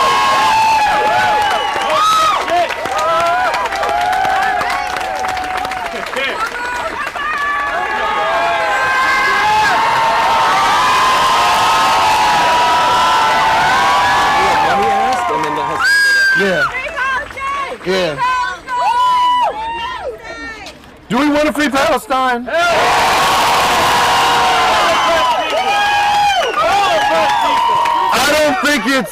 I don't think it's radical to be opposed to occupation, to be opposed to apartheid. We are on the right side of history. And I want to thank all the Jewish people. I just want to make this plain. There are a lot of people who are showing up, but there are people who have been connected to Israel through culture and familial ties, but who showed up because they believe in a free Palestine. And they've created space for people like me to stand up in solidarity. I don't believe I'm brave for saying there's a genocide. I got eyes. I can see. But those folks who are on the front lines, my Muslim brothers and sisters, my Arab siblings, Jewish folks, Palestinians in particular, you've been fighting this fight for too long on the margins, and you need more people who stand up for you. Because I was told if I want to be viable and I want to win, I'm going to have to pull back on some of my positions. And I'll be honest, my sons were very nervous about my jumping into this race because they were afraid of political violence and the long history of black progressives. But black progressives who were mowed down in one way or the other for speaking truth to power. But I told them that we descend from a rich history of badasses, of black abolitionists and freedom fighters and civil rights activists. And I said, I'm not bowing down to anyone. This is our fight. And so in this moment, I'm asking something from you. Many of you have already knocked doors. This is how we're going to win. Is talking to our neighbors, bringing them out, letting them know that there is a future that they can see themselves a part of. But because I don't take corporate PAC money, nor the 10 years I've been in public office in the state legislature, not a dime. Because I want people to know that when I speak, it's not because some corporation has its fingerprints, but I'm speaking for the people. And so I know a lot of you have special numbers that mean a lot to you. 18 is significant to a lot of folks in the Jewish faith who've given me money. 27 is a number that a lot of Bernie-crats, right? 16 is my favorite number because it represents my 16 great-great-grandparents, all of whom were born into slavery, all who died free. Not a one of them was waiting for Abraham Lincoln.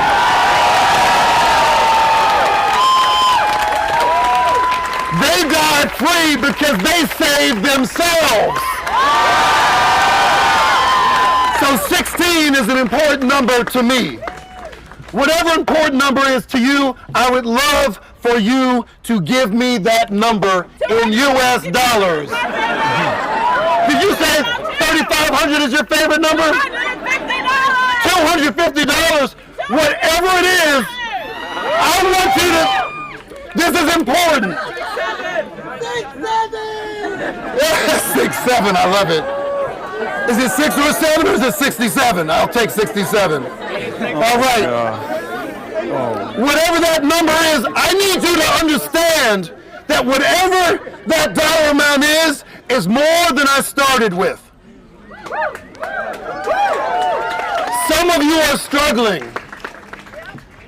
You may be underemployed, underpaid, unemployed, disrespected, exploited. whatever that number is, know that I am grateful for it, and that money is not going to DC consultants. It's paying for the beautiful labor and collective wisdom of people on the ground. Many of those folks are here today. That's where this money is going to. Because we're fighting against folks who have billionaire-backed super PAC money benefiting them and wealthy insiders.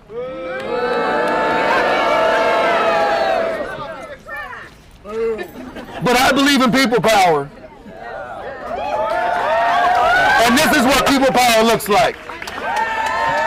So whatever it is you can give, we have QR codes right here. Whatever it is, I thank you. I thank you. I thank you. On to victory!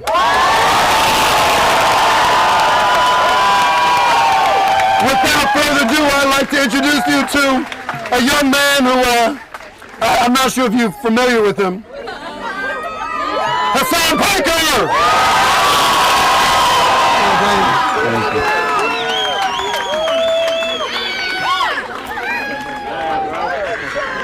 I don't know how this thing works. I've never used one of these before, so bear with me, everybody. Thank you so much for coming out, and thank you, Rabb, for introducing me to some amazing people here in Philadelphia today, even though it's raining a little bit.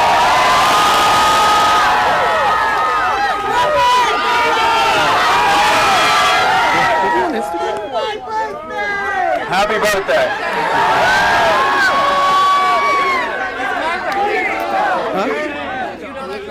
I can't believe they keep making me follow incredible orators like Summer Lee first and now Chris. I don't know how I'm going to keep up with that energy and momentum, but thank you so much for having me here today. It's a real honor to get to meet all of you. I know I always say touch grass, and this is probably one of the best uses of touching grass that you possibly could do.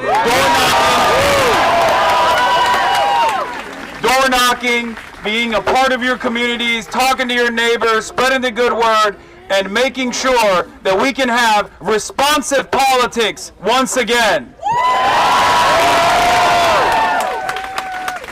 This is a district that is plus 40 Democrat. It's a deep blue district. And that's why it's one of the more important districts. The reason why is because this is where we run up the numbers. This is a district that we cannot allow to go to a do-nothing Democrat that is a do-nothing Democrat that can't say what Israel is doing is a genocide.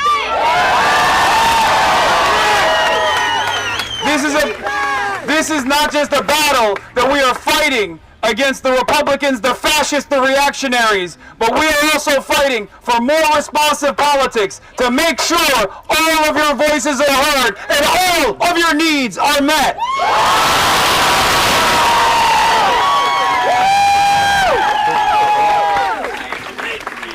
We've all been through struggle. We've all been through the process of going out and door knocking for Bernie Sanders in 2016 and 2020. We've seen the disappointment. But right now, as someone who's been all around the country, let me tell you, I see a lot of people that I normally never would have thought that say Bernie was right and that we need left populist politics in this country.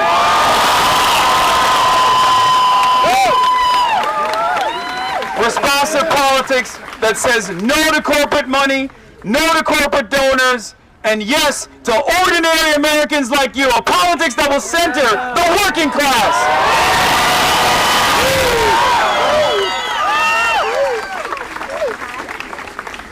And that's why it's my great honor to announce to you that Rabb got the national DSA endorsement today.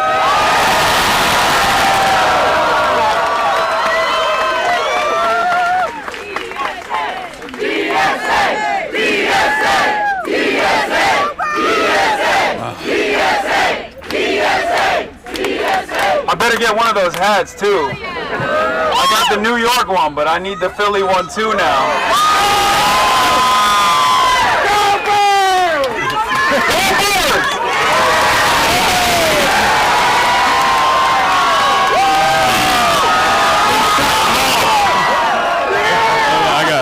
I got it. My head is so large, it just didn't fit. Thank you. Someone in the crowd said my head's normal size. Oh, okay.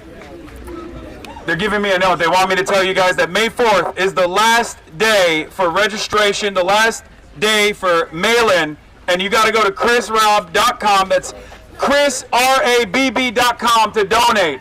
To make sure that you donate to responsive politics, the politics that centers you, the working people, because guess what? After this Twitch stream, Chris is gonna have even more enemies. Okay.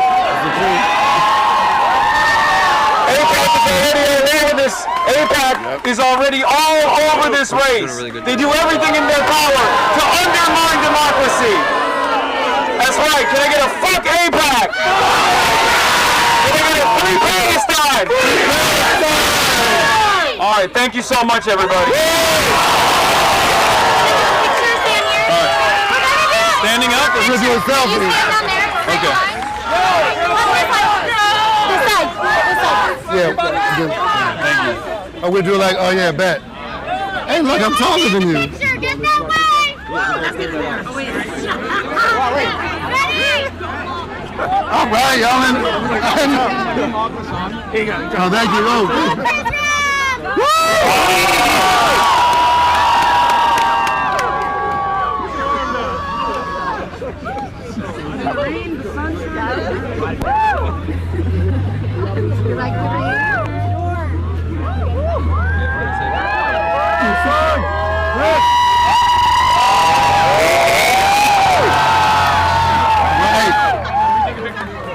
Wow. Definitely got it. All right. Charmander or Squirtle? Charmander. What's up, people? I'm too scared. Why are you? What's that? Hasan, now my Oops, sorry. Sure. I don't know how I'm gonna carry it, but this is crazy. Palestinian brother. Hey! Okay, sure. Thank you. Hey, what's up, my man? I gotta go. I'm sorry. What's up, my man? Thank you so much, Rabb. You got it.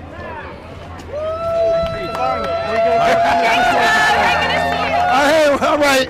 Can I get a picture with you guys with the poster? Hurry up. You got it? Is someone going in the back? I just need a picture. Hasan, wait, can I please get a Polaroid of you? I gotta go. I'm sorry. We'll be back. Show us the poster. Oh, we put it in the bag already. Hasan, can I just get a Polaroid of you, please? All right. Too dark. Oh, no. I'll just sit next to you, Rabb, Yeah. before I get in the back. Let me get in the back and then close this up. All right. That's for you. Wow, Hasan. that was. Thank you. Love you. Thank you. One more All right, for me. Ren. One more for me. Everybody in a photo. Thank you. All right. Yo, that's nuts. Good shit, guys. Yeah. I guess that's a regular Thursday for you, huh? No. This is Pretty good. Yeah. this is a little bit extraordinary. Yeah. Wait, March. A lot. Are y'all going to Haras next? Yeah. Yo, guys, real quick. I know Yeah. you want to do more interview questions, so we can kind of chill here. Yeah. Well, let's just drive to the other spot and then we'll figure out a different. How you doing? I'm doing great. Yeah. Yeah. It got wet, so I have no idea. You good? Yeah. I think it's fine. This next place, will we be able to sit down? Drive, brother, drive. What's the way? So I got a fuck ice from you in Minneapolis, and I got a fuck APAC from you. Hell yeah. All right. Of course. Oh my God, March, get that. Oh, that's it. Hey. Oh. It's going to be easier. And the sticker in the back. Wait, here, get. Make you a rug of Kaya. Thank you. Oh my God, it's You can incredible. hang it on the wall. Yo, that's tight. Thank you, Hasan. Bye, guys. This is gaming streams, Hasan. Campaign headquarters. All right. Welcome over. All right. I'll show you running. Michael Brooks. Sure. You want me to sign it? Michael Brooks, yeah. Thank you. Here, hold on. Before you leave, hold on. Let me sign this real quick. God damn. What's up? Can I get a quick selfie with you guys? Of course. Here you go. I love you. Rest in power, brother. Thank Here's the. You got it? All right, Okay. all right. All right, we gotta pull out. All right. We gotta pull out. All right, Don't wait for white car anymore. All right, all right, all right. Go, Momo. Like he can follow you. He doesn't know the direction. All right, watch out. Be careful. Be careful. All right. I'll see you again. Hasan, if you want to interview Rumi or Abu Jamal, All right, I can get you in contact. All right. Okay. All right. Oh my god, dude. Oh my, I can't. We gotta go. Dude. It's that security guy. We're singing forever. You want me to get up? No. Jameer, what's up, my man? I love you, man. Hell yeah. All right, Temple in the house. All right, watch out. All right, be safe, folks. All right. Mutual aid. We need food. All right. Okay. All right, brother. Hey, good to see you. What's up, my man? Helping homies, man. We're just trying to I know, I love it. feed Philly. Thank you, brother. Talk to y'all. Hasan, peace. Bye, guys. Oh my god. Oh, homies helping homies. Oh yeah, Point Breeze. Good shit. Good shit.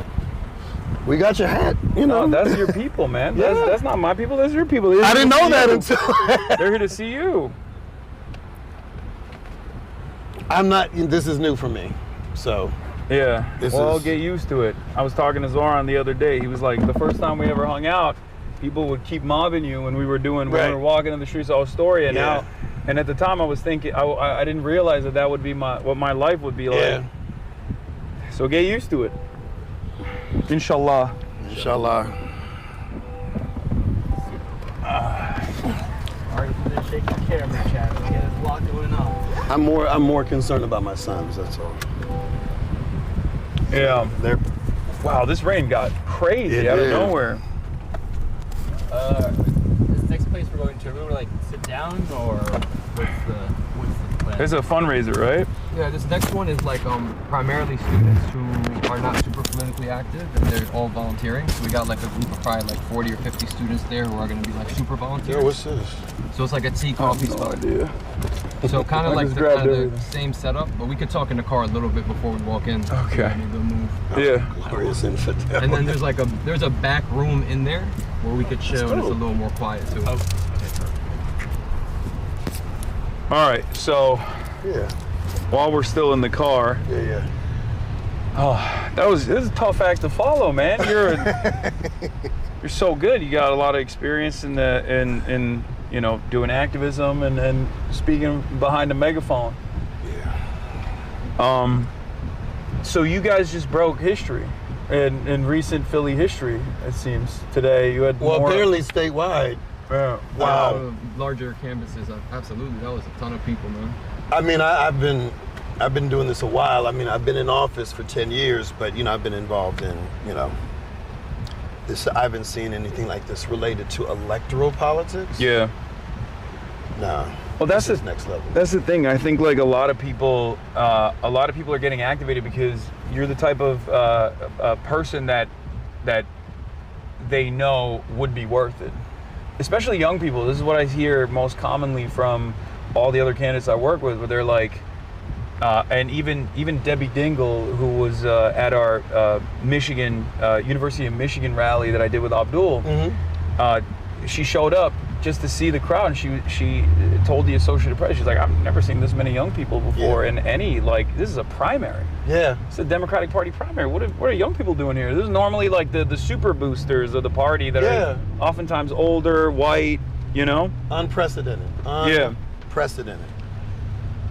But all right, let's get back to the questions because I have a fire round of things that I'm going to ask you. You know, whether you're in favor of not or not. But we talked a lot about, you know, military conflicts, militarism. You've been outspoken on ending military conflicts abroad, including in Palestine and Iran. What's your stance on the United States utilizing economic warfare, like we've seen in Venezuela, like we've seen in Iran in the build-up to the Iran war, and even in Cuba as well? I went and saw it personally with my own two eyes, the devastation that our policies, our economic terrorism, the sanctions regime has caused there. Well, I mean, I think it's important for people to know that the reason we go to war is for economics. It's not to expand democracy or whatever. U.S. imperialism, and imperialism generally, is the tip of the spear for corporations. right? And so it's always connected, right? You can't disconnect that. It's always about the money through military domination, right? And so that's how it works. You get a foothold in these other nations and you extract. And then you control their political systems. You kill the leaders you don't want. You put in the dummy ones. And then we don't have the foresight to say that might come back against us. Yeah. That's what happened in Iran, right? All the things that we're now fighting are things that we caused through imperialist policies.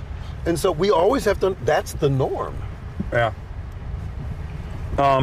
Do you believe the United States should abandon the posturing of tariffs and export bans and the like, and instead collaborate with countries that we've previously considered foreign adversaries, even countries like China? This is something that I talked to Matt Duss, who has an advisory role in AOC's foreign policy as well. And there's this new school of thought in American foreign policy that's growing with the Quincy Institute and the like, where they think that a collaborative approach to countries that we have previously ordained as foreign adversaries is probably the best path forward. How do you feel about that? I agree. And the tariffs policy of Trump is not even a Republican policy. It's a Trumpian policy. Yeah. There are plenty of Republicans who know that this is not the appropriate path, right? Because of political domination, their voices are muted. Just like America First conservatives. They don't want us in Iran.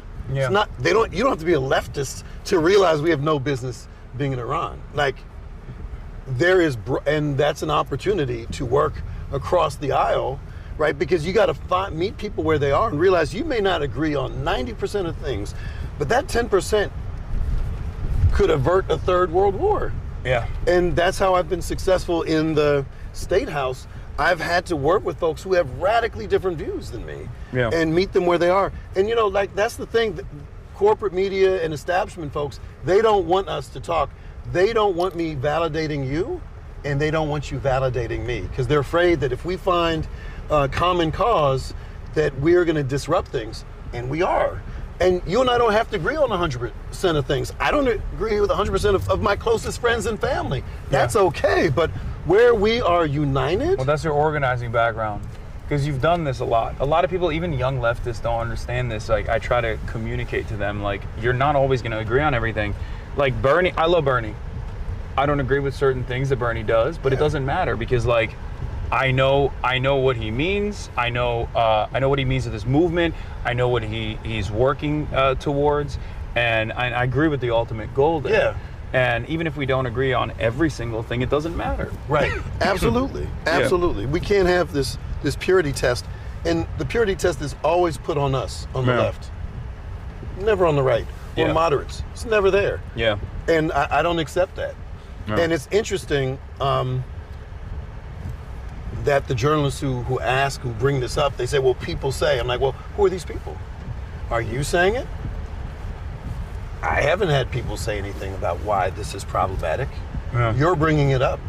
But if you have an issue because you are an extension of corporate media, tell me what issues you have. Mm-hmm. Because they're also interviewing people who may have repugnant politics. Well, so how are you doing that? Like, these double standards? Yeah, they have Randy Fine on, which, by the way, I don't think I'm in the same vein as. Obviously, there's no moral equivalence there. No. But we saw why they're afraid. Yeah. We saw why they say I'm such a dangerous radical.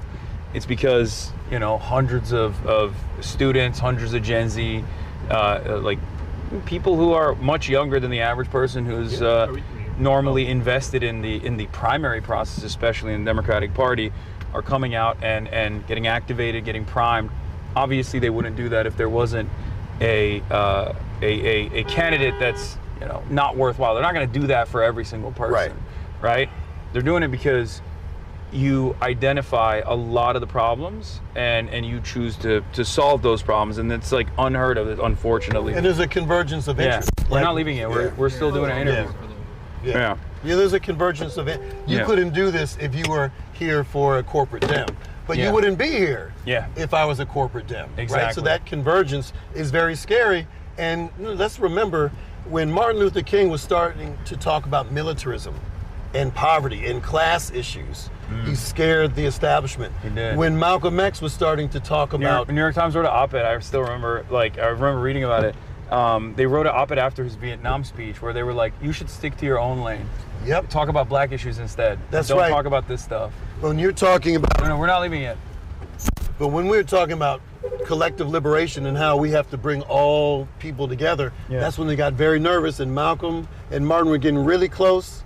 We saw what happened. By the way, Malcolm X's birthday is the primary day, May 19th. Oh, wow. Well, hopefully it'll be a good birthday present. Inshallah. Yeah. So we were talking about finding common ground. It seems like a lot of the policies that you have embodied, a lot of policies that you've advanced, including restricting ICE all the way back in 2017 and calling for its abolition since then, is now being championed, or at least being channeled by even your opposition. Stanford specifically, I believe, is also calling for the abolition of ICE. Do you think that there is sincerity there? Do you think it's more so just like responding to what the overall interests are? And what's your plans to protect immigrants from being thrown in the camps and deported to countries they've never been to? Do you support community members independently tracking ICE and engaging in like neighborhood watch and things like that? Oh, hell yeah. Oh my goodness. And one of the issues I have with liberals is they're upset at what's happening with society and so forth. And they say, this is unprecedented. But that's deeply disrespectful to folks from communities of struggle like me. As an African American, when I was saying before about how my 16 great-great-grandparents were born into states where slavery was the state law, we had to organize ourselves in those moments to protect against deputized white men who would rip apart families after the 1850 fugitive slave law. So we didn't know who among our neighbors was there to stand up for us or there to strip us apart and then send us into slavery down south. And that's what's happening now, right? It's the same thing. It's an iteration of the same forms of systems of oppression. And we have to understand that this is rooted in the very fabric of our nation. So absolutely, we need to make sure that we are not held hostage to a group of lawless thugs in masks. They are terrorizing our communities, and they are destroying whatever like fibers are left of civil society. So yeah, we have to do all the things that are in our tradition to save ourselves, to protect ourselves. But with regard to the abolition of ICE, that's just the starting point. Like, getting rid of a negative is not a positive. We also have to dismantle the immigrant concentration camps. And people don't understand that they weren't always there. It's only been around for like 25 years. Yeah. And it was created, it was a false flag. It was created really just for profit maximization of corporations, because most of this is farmed out to major corporations who give to Republicans and Democrats GEO alike. and other for-profit prison companies. So we got to get rid of those, but we also have legislation already introduced by members of the Congressional Progressive Caucus that look at ways of creating an immigration system that is humane, efficient, and just, right? Like, there are ways we can do this, and that's one of the reasons I'm interested in going to Congress, because progressives already doing the work in Congress, they need reinforcements, right? So there are policies that can address this. It's one thing to stop a bad thing. It's another to build comprehensive substantive policy that keeps communities safe and allow immigrants to have wraparound services, housing, healthcare, etc., which is more affordable than putting them in cages, actually, and it's not profit driven either.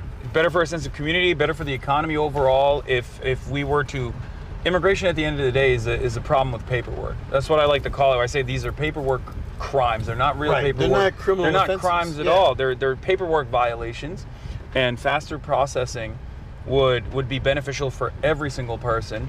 And yet, keeping this two-tiered labor structure that exists is unbelievably beneficial for all of the wealthy people that own the agribusiness in the country, whether they're Republican or Democrat, doesn't matter. That's why Trump had to back away from doing the farm raids. Yes, and I'm on the agriculture raids. committee. Pennsylvania has a huge agricultural industry. Yeah. And very few Democrats are talking about farm workers. They're talking about farmers as though farmers are working without farm workers. Yeah. Right? And that's very disingenuous. 70% of farm workers in this state are immigrants. And that's across the board, actually. Of course, I mean, it's like 60% nationally. Yeah.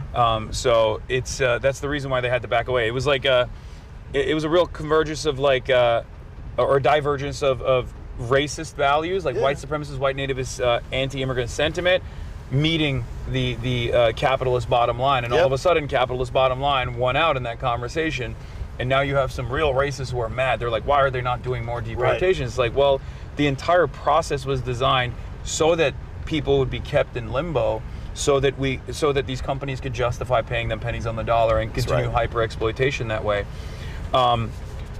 There are some other questions that I have as well about. I'm going to do a rapid fire round, and I'm going to do the Zoran method, as I like to call it. Like, what are your 5 top line policies? So think about that right now. But before we get to that, there was what else was I going to ask you? I had what were we just talking about? We're talking about immigration. Yeah.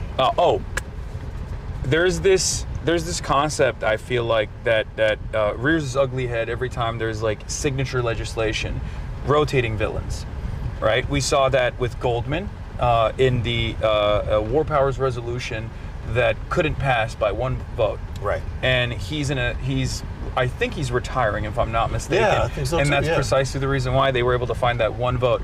I do think that internally there's a whipping process, or there's at least like a collaborative process from leadership of the party that finds those safe seats, oftentimes, where there's just enough Democrats that will vote alongside the Republicans to stop key pieces of legislation. We have the cinemas and the Joe Mansions, and they certainly exist in the House of Representatives as well. Do you feel like the reason why they're coming after people like yourself, coming after someone like myself as well, that offers a platform to candidates like yourself, because we're doing away with the rotating villain structure? And do you have an opinion on how to address the rotating villain system when you are in Congress? Well, I'm unbought and unbossed.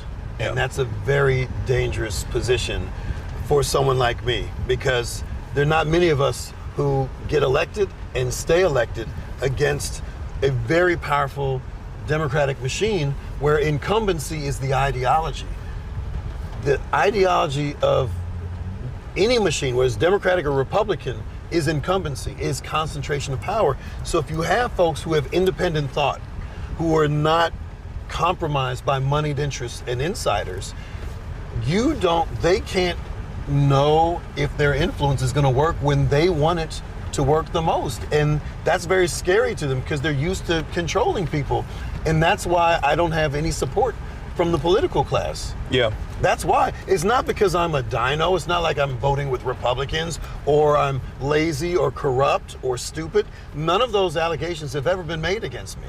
The biggest critique I have is I won't work with them.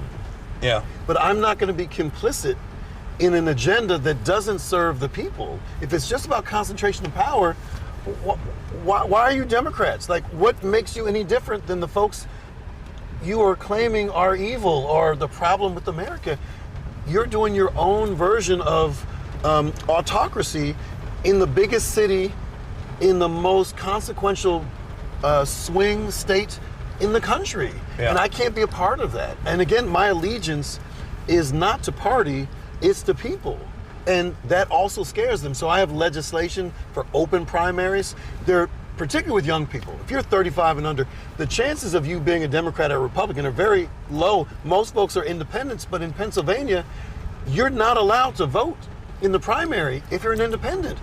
But many young people do not want to affiliate with the Democratic Party, even though their values more align with them than Republicans, because they understand the Democratic Party takes them for granted, does not listen to their, like, we went through this with the uncommitted movement. Yeah. Right? They're like, Democrats, we will vote for your candidate if you show the spine to say this is a genocide.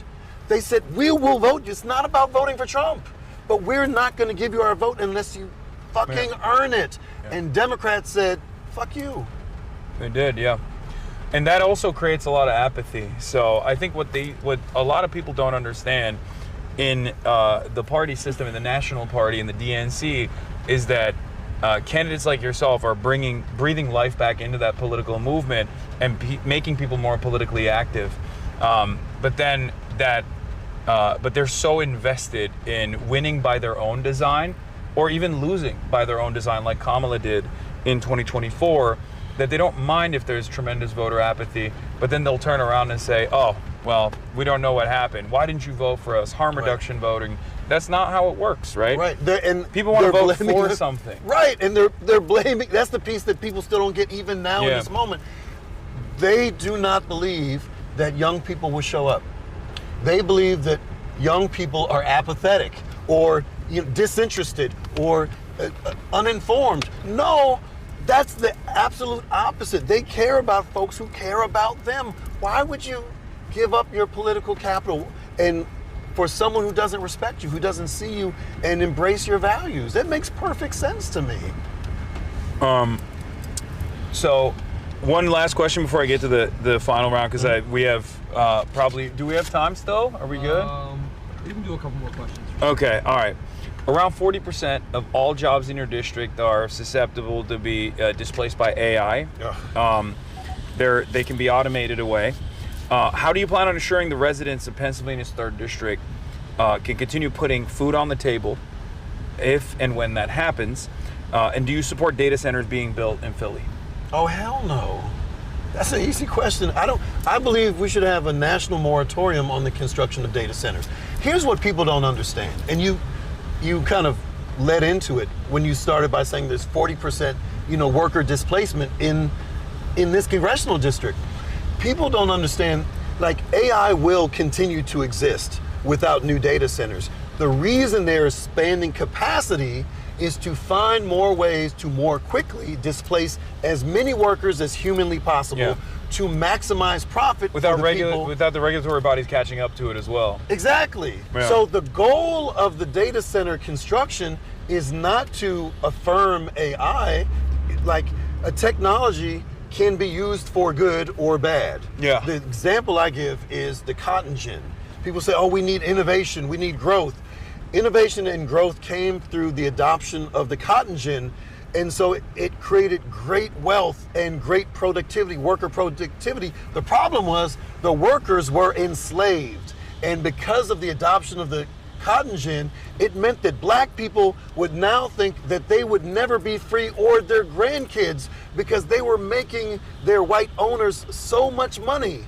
So the fact that black folk freed themselves and we saved ourselves when no one thought it was possible is a tribute to organizing, right? And it goes to innovation. Innovation is only as good as what the value of it is. So if it's profit maximization, I don't care how innovative it is. Yeah. If it's towards justice, I'm down. So AI can be used for any purpose, but the reason we're expanding its capacity, and not we, Wall Street, corporations, is because they want to get rid of as many workers as possible to maximize the profit for the billionaire class. Yeah. And so that's why we should stop it. Even if that weren't the issue, we'd have environmental issues, right? The water supply, utility bills, other displacement. Ethics as well, like where is AI being used, dangers of misinformation. All of that. All of that would be addressed, hopefully, after a moratorium, rather than going all in on AI in this way. Oh, and what's also interesting about that? Some of the folks who were sounding the alarm, who were technologists, brilliant people, many of them were black women. And they were ousted by Google and Meta and so forth, and they were sounding the alarms and they were not being listened to. And so when we have to make sure that we listen to voices in communities of struggle who may not be centered in these conversations, but whose brilliance must be affirmed. And there are articles about these women who were talking about the ethics, who were talking about the inherent biases in AI and how it's going to hurt us if we don't do that due diligence. Okay, last question before I get to the Zoran one. You've been outspoken about Obama's failures in handling the 2008 financial crisis. What do you believe Biden did wrong in his presidency to get us Trump 2? Well, you know, it's interesting. The things he got right, he didn't promote in ways that reached people and understood. I agree. Right? Yes. Like the things he actually did, like the infrastructure bill, like it was watered down because of Joe Manchin and other spoilers, but like there was a lot of good in there with the IRA, and it's like, and they did nothing to promote it. Yeah. Even pulling out of Afghanistan, it was considered a critical. It was a critical moment. Right. And everyone was panning him. It was people on the left that were like, no, this is good. Like he's doing the right thing. Right. You have to listen. Sometimes you have to show versus tell. An example I give is we legalized medical cannabis in Pennsylvania in 2016. I took office in 2017.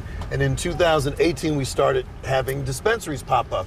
And a lot of folks in the black community, particularly our elders, were like, no, this is bad. They're putting these bad businesses in black communities, you know, because they're trying to punish us. And I was trying to say, no, these businesses are creating good local jobs.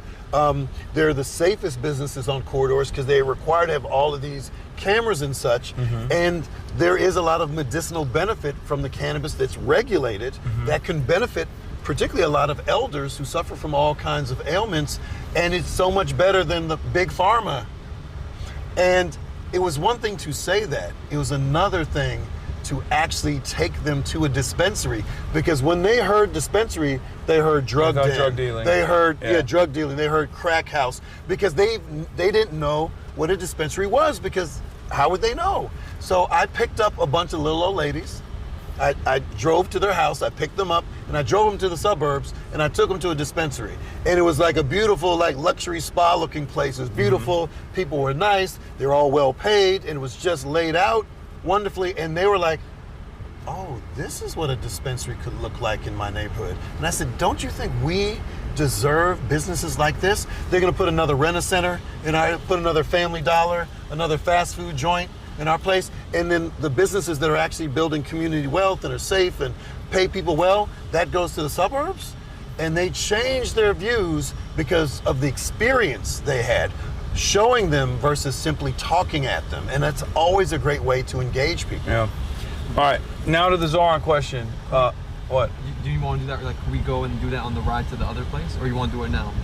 Oh wait, are we at the going spot. Inside right now? Yeah. Yeah. All right, let's do it. Let's So just these go are, inside. Real quick context: these are the students, young professionals. A lot of them unregistered voters or apathetic to the system. So they're all out here. So definitely hit like May 4th deadline for voter registration. Okay. And yeah, anything else to motivate. Okay. Are we giving speeches again? Rabb has, so you don't. Okay. I can do it. It's fine. Yeah. All right. Hell yeah. Everybody here. Yeah. It's much more intimate here. Yeah. All right.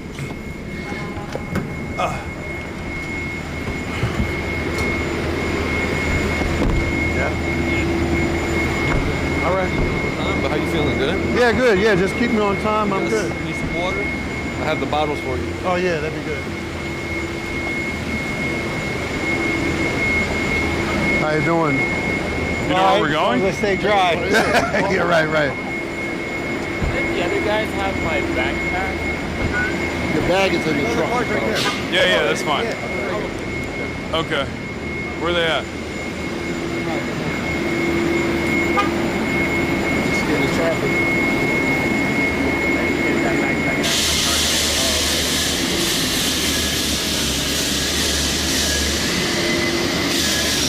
Wow, look at that light. Isn't that beautiful?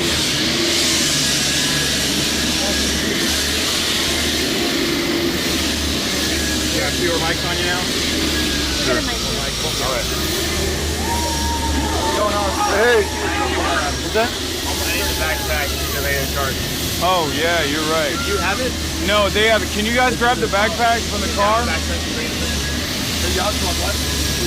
It's in our car? It's in one of the cars. Feel good? Feel good? Hell yeah. We need to get into your car, get your team's car again to grab a backpack.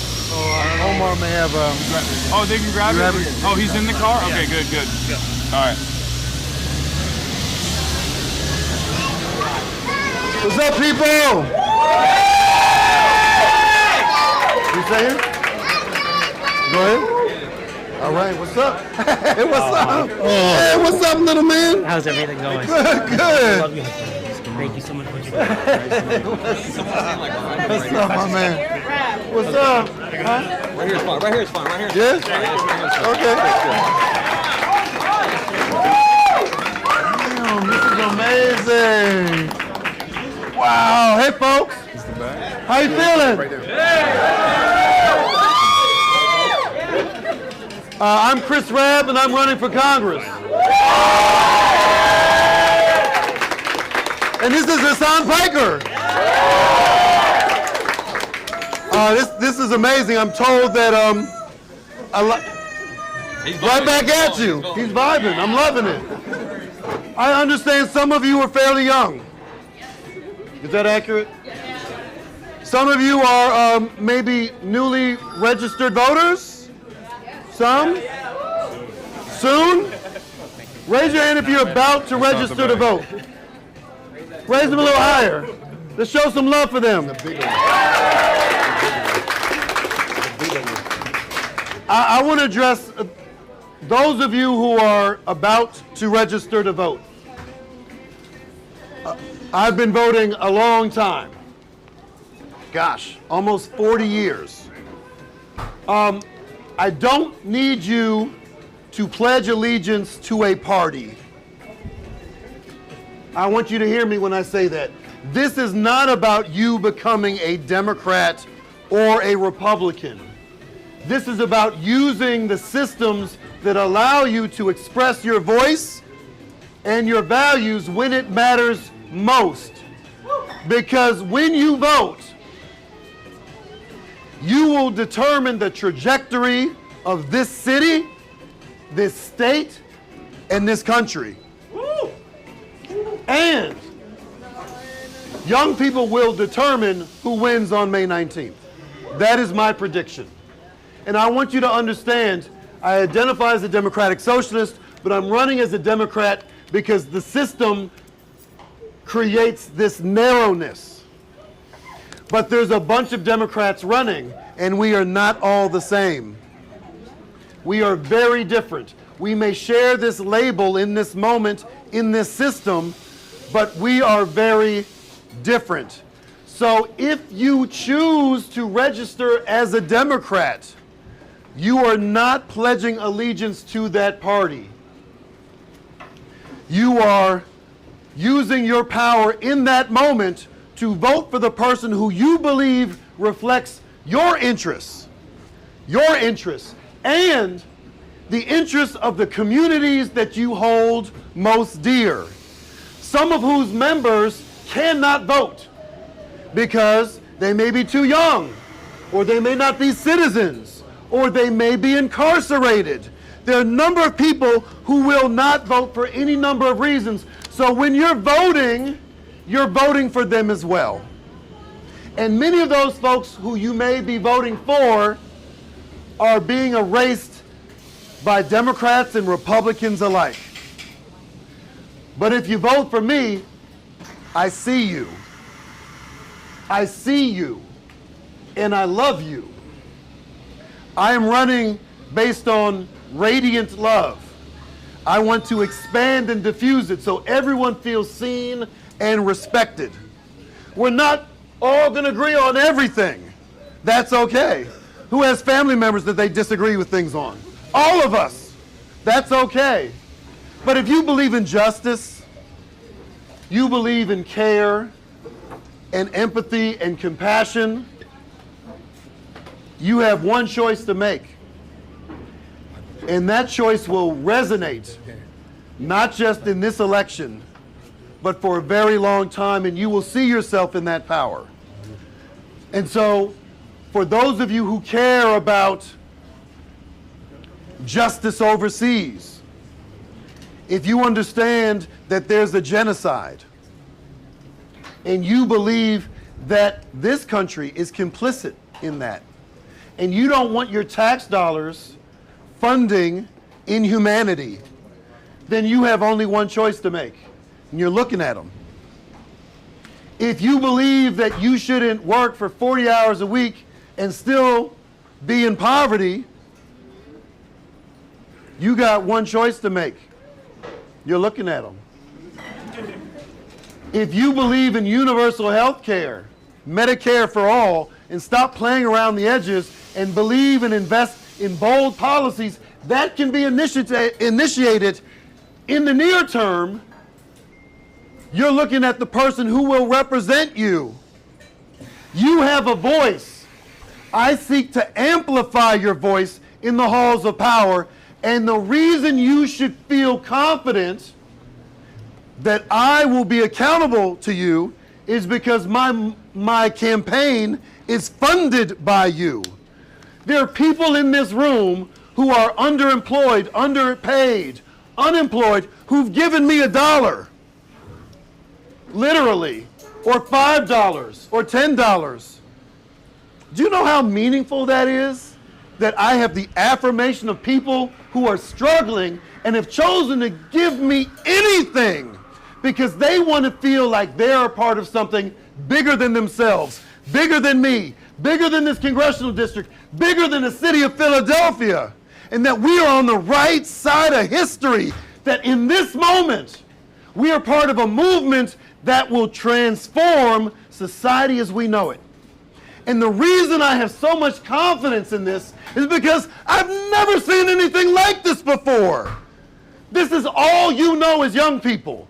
But I've been around the block a few times. I have never, ever, ever seen this level of aggressive fabulosity in my life coming from young people. This is your moment. This is our moment. What we make of it is whatever we want to, but let's do it in love and care and humanity and creativity and resistance, and feel the joy in that solidarity, knowing that you are standing up for your neighbors. I am in common cause with Palestinians. I am in common cause with Minnesotans. I'm in common cause with so many people who come from communities of struggle who have been erased and marginalized. I see you because I'm one of you. I descend from people who are not supposed to own their own labor. All of my grandparents were property of other human beings. I am the example, I am the wildest dreams of my ancestors. What we do in this moment will change everything. And you all chose to be with me in this moment. What we do with it is entirely up to us. But we have to show up. We have to vote. And when you register and you want to vote for me and you register as a Democrat, I don't care if you change your party affiliation right after the election. I am not trying to get you to be a Democrat. I'm trying to get you to be a voter so that your voice will resonate in the halls of power and beyond. So I thank all of you so much for showing up, for being a part of something bigger than yourselves, and giving me your consideration, your labor, your love to help this transformation begin and extend and radiate across this nation. Thank you.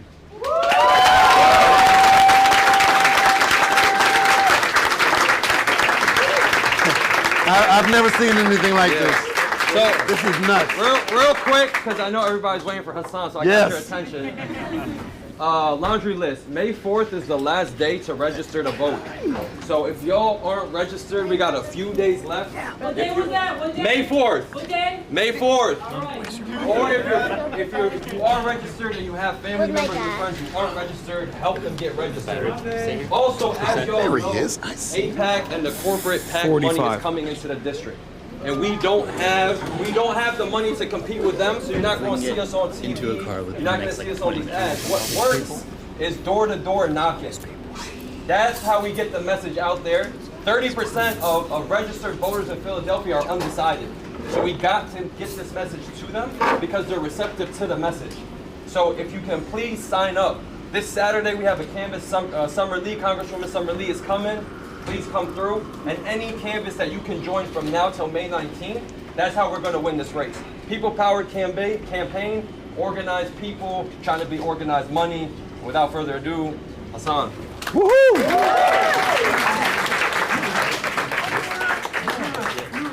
All right, is everyone having a great time today?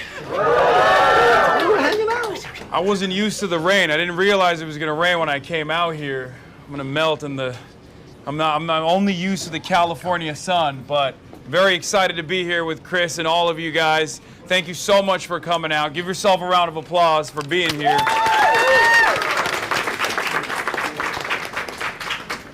I assume many of you went out there and protested if you're students over the last 2.5 years as Israel was committing a genocide with our tax dollars, as the Democratic Party looked on and decided not to listen to your voices and your just demands, right? Shame on them. That creates a lot of apathy. It creates a lot of apathy when you go out and you door knock for Bernie Sanders and then the party does everything they can to make sure he doesn't actually win the candidacy for the Democrats. It creates a lot of apathy when you do the uncommitted movement, when you say, look, we got one voice, there's an election cycle going on. You have to listen to our demands. We will not vote for you if you continue committing a genocide. And the party says, no, we will win or lose, but we will win with our own design. And then they end up losing, and things get much worse. Donald Trump becomes president. A lot of people in my community have also had apathy. However, with people like Chris, with the other candidates that I'm promoting, with the other candidates that I go out and talk to, I see a lot of hope. The reason why I see a lot of hope is because I think a lot of you also understand that candidates like Chris represent something different. We all know the Republicans suck. We all know they're racist, they're monsters, they love the Epstein class, they love waging war, they love corporations. But the Democrats, some of them also love the very same things. They don't love you. They don't care about you. They don't care about your interests. And that's precisely the reason why letting your voice be heard in the primary system is almost as important, if not more important, because the Democratic Party's primary is what determines the trajectory of the Democratic Party. If you're angry because there's people like Joe Manchin, Kirsten Sinema, people like John Fetterman. Yeah. Don't say the F word. Not a lot of Fetterman fans in here. Well, he's no fan of mine either. He's always on Fox News yapping. But if you're mad that there are politicians like this that constantly ruin whatever kind of agenda that even the Democrats claim they care about, if you're mad about the fact that there are rotating villains in the party, where they always find just the right amount of votes to make sure that we can't put a check on Donald Trump's aggressive warmongering, where if you're mad that there's never enough money for health care in this country, but unlimited funds to bomb other countries, well, you have an opportunity to make that change. You have an opportunity to let your voice be heard. For far too long, people have been told, myself included, that we have to vote for harm reduction. We have to vote because we have to vote against the Republican Party. We all know the Republican Party is bad. But you now have an opportunity to vote for something. And not just Chris, but you have an opportunity to vote for Medicare for all, knowing full well that he's going to fight that battle for you. You have an opportunity to vote for a jobs guarantee, endless militarism, ending the endless militarism, to make sure that every single dollar that we spend on new ways to murder children overseas can be spent here taking care of our children, taking care of your family members, to make sure that instead of spending all that money blowing up schools overseas, we spend that money on building schools right here. And this is a universal value that many of you share, and that's precisely the reason why the vote that you cast is not just for Philadelphia, it's not just for Pennsylvania, it's not just for even places like myself in Los Angeles, California, it's for people overseas as well. It's for everybody else. So, I'm very happy and very honored to endorse Chris and be here with him and get to see all of you. And I'm very excited to see what we can do with a more responsive politics in this country. Thank you. Good? Yeah, let's take a picture. All right, let's do it. Let's. Can we turn around and get a picture real quick? All right. Everybody wants to.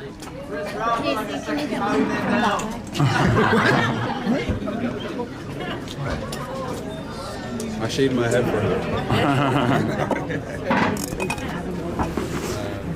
Yeah, after this, we're going to peel out. We're going to go back.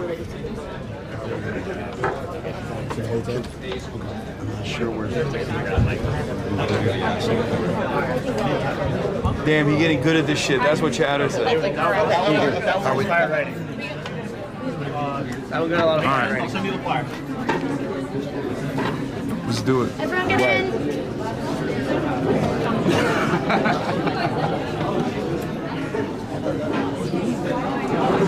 On your speaker, by the way. Oh, hey. Ready?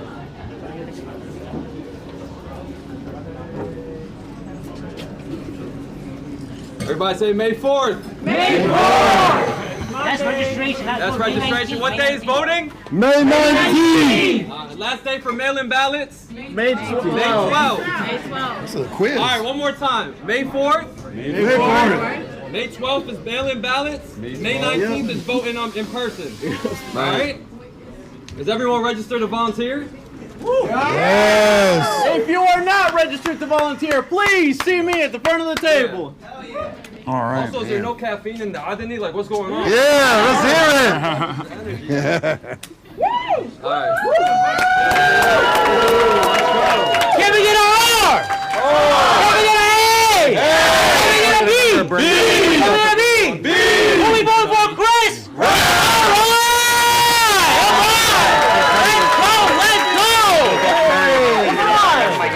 Sure. Oh, which one is it? This one, but it has another backside to it. Nice to meet you. Muhammad Sharif. Nice to meet you. The magnet? Yeah, I'll grab it. Thank you so much. March, do you have the bag? I'll grab it. Hey, a quick photo with you? Sure. If you don't mind, thank you Real so quick. Real fast, real Snap fast. it real quick. Real fast. Chat, I wish you could understand how crowded it is in here. I'm moving with 1 inch of space in every direction. That's why the cam's a little shaky. Oh, no, people are closing it. I got one. I got a. Yeah, sure. Just real quick before we go. You want to Sure. How long is the photo line? Real quick. Okay, now we can't do a photo line with everybody. We gotta pay. Yeah, we gotta go. Because our battery's about to die. Yeah, here. Chris, I think we're feeling out. I'm gonna take care of some stuff. All right, people. We have our own car. Thank you. But we gotta get stuff out of the other car. Thank you, everybody. Come on! Thank you for being here. Thank you for being here. Wait, we have to get stuff out of the other car as well. What's your plan? We're gonna go back to the hotel. Yeah. All right, cool. You done with like the interview part? Yeah, it's fine. We did. We did. Live camera. Yeah, you don't have to leave on our record. You guys got a bunch of other stuff. We're gonna go to Nixie Nixie Lopez now. Okay. So let them get their stuff from the car. We can even if you want to talk to some students real quick before we go. Yeah. And then we go to Nikki Lopez. All right. Good? Perfect. Yeah. This was great. This was fantastic. Thank you so much. Are you kidding me? Thank you so much for everything. Y'all always It's welcome to incredible. Philly, man. Yeah. Come back, man. You want to give a quick shout out to the camera? Tell them what you want to say. You know, May 4th, all the dates and how people can find you. You, by the way. Oh, is that right? Yeah, they were I'm honored. digging it. Chris Rabb here. Look, if you are in the 3rd Congressional District, I would love your vote and your support. It's May 19th, May 4th to make sure that you either register or you register as a Democrat so you can vote for me. You don't have to love the Democratic Party to vote for me. I do not care because I'm not here for the party, I'm here for the people. I also appreciate if you check me out at chrisrabb.com. You can volunteer even as far away as LA. You can volunteer remotely and you can also give because I do not take a dime of corporate PAC money. I don't take money from APAC affiliates, subordinates, subsidiaries, allies. I take money from the people and I use it to invest in the folks who are closest to the pain and are part of the movement. So please, chrisrabb.com. That's RABB, that's short for rabble rouser. I love that. All right, Right, thank there you. you go. There you go. All right, brother. Thank you. So nice meeting you. Thank you. All right. Okay. Shall we? All right, we're gonna.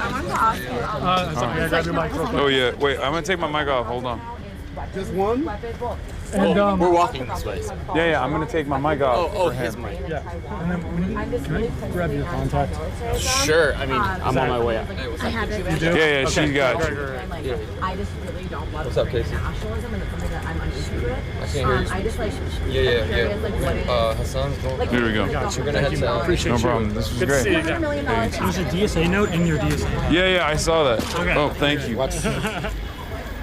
All right, we gotta grab stuff from the other car real quick. Okay. Yeah. And then this is the car, right? Yeah. All right, we'll get into it in a second. Chat. Yeah, I do. I have a lot. Hold on. I have the big poster. Okay. All right. I'll grab this stuff. I don't know what this is, but. What about his book bag? You got your book bag? I got it. Sure, I'll take it too. Oops, sorry. No. I just want a quick pic. Okay, sure. Let's do it. Oh, where's the other vehicle? Yeah, we'll hold it. Oh, you got it? Okay. Thank you. Yep. All right, let's do it. Hi. Hi. All right, we good. Let this go. All right. Thank you. Yeah, no, I'm good. I'll see him later on. Can I get a quick picture? Yeah. He put me on. I got you. What? He used to watch me play BTA. Oh, wow. That's OG. All right, you want to come? All right. Let's do it. All right, I got it. Thank you. Everything? Yeah, I got everything. You got the bag and everything, right? I do. Wait, I gotta go, my man. I'm sorry. All right, here, sure. Let's do it real quick. Come on, where's your phone? Yes, thank you. Dude, thank you. Here. Let's take a selfie. I got it. All right. All right. Okay. Bye. Oh, Jesus Christ. Just stayed across the street Oh my God, so hectic. See why I feel the way I feel about Philly team? Yeah. Why? What does this have to do with? Have a good one, sir.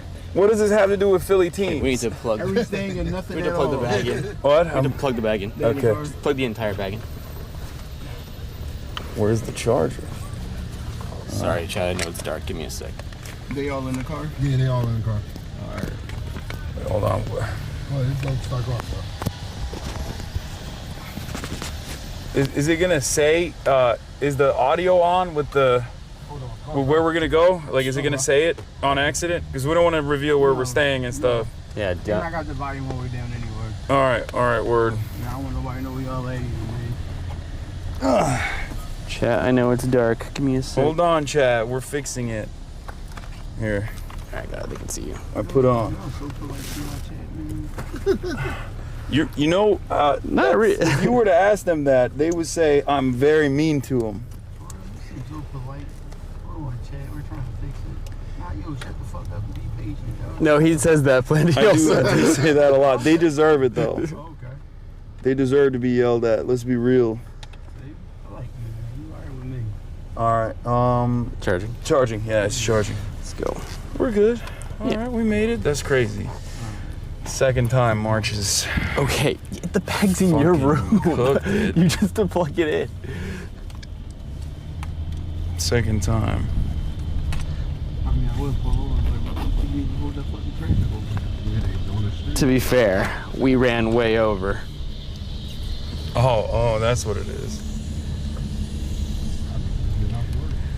Whoa. Okay. What a day, huh? I was not expecting that crowd. That was crazy. That was fucking insane. Yeah. Seems like Chris wasn't expecting it either. Yeah, that was great. A lot of fun. We're gonna be in Missouri. How was the food? Oh my God, it was so good. Don't lie, yo. No, you trying to go back. No, it's not a lot, bro. Oh my God, the General Roscoe's was excellent, and the egg roll that's like a Philly cheesesteak. Chris had the salmon. I don't eat seafood, but I had the regular beef one. Oh, so good. How was the donut? Because you was loving the donut. You Was had like 3 of them. Yeah, I was about to. Okay, man. All right. You went back. Why you gotta call me out like that? Yeah, I knew they was popping because you went back. Yeah, no. The donut was insane. It was I think it was a sweet potato donut. Yeah. Oof, so good. Updated to avoid a road closure in 200 feet. Oh my God. See, this is what I meant when I said, "Is he gonna tell us what's going on?" And you said, "No, I don't have the audio." That's Siri talking. Yeah. Are you doing news? Yeah. Okay. We'll swing it back on. You gotta turn your I was not familiar with Chris Rabb's game.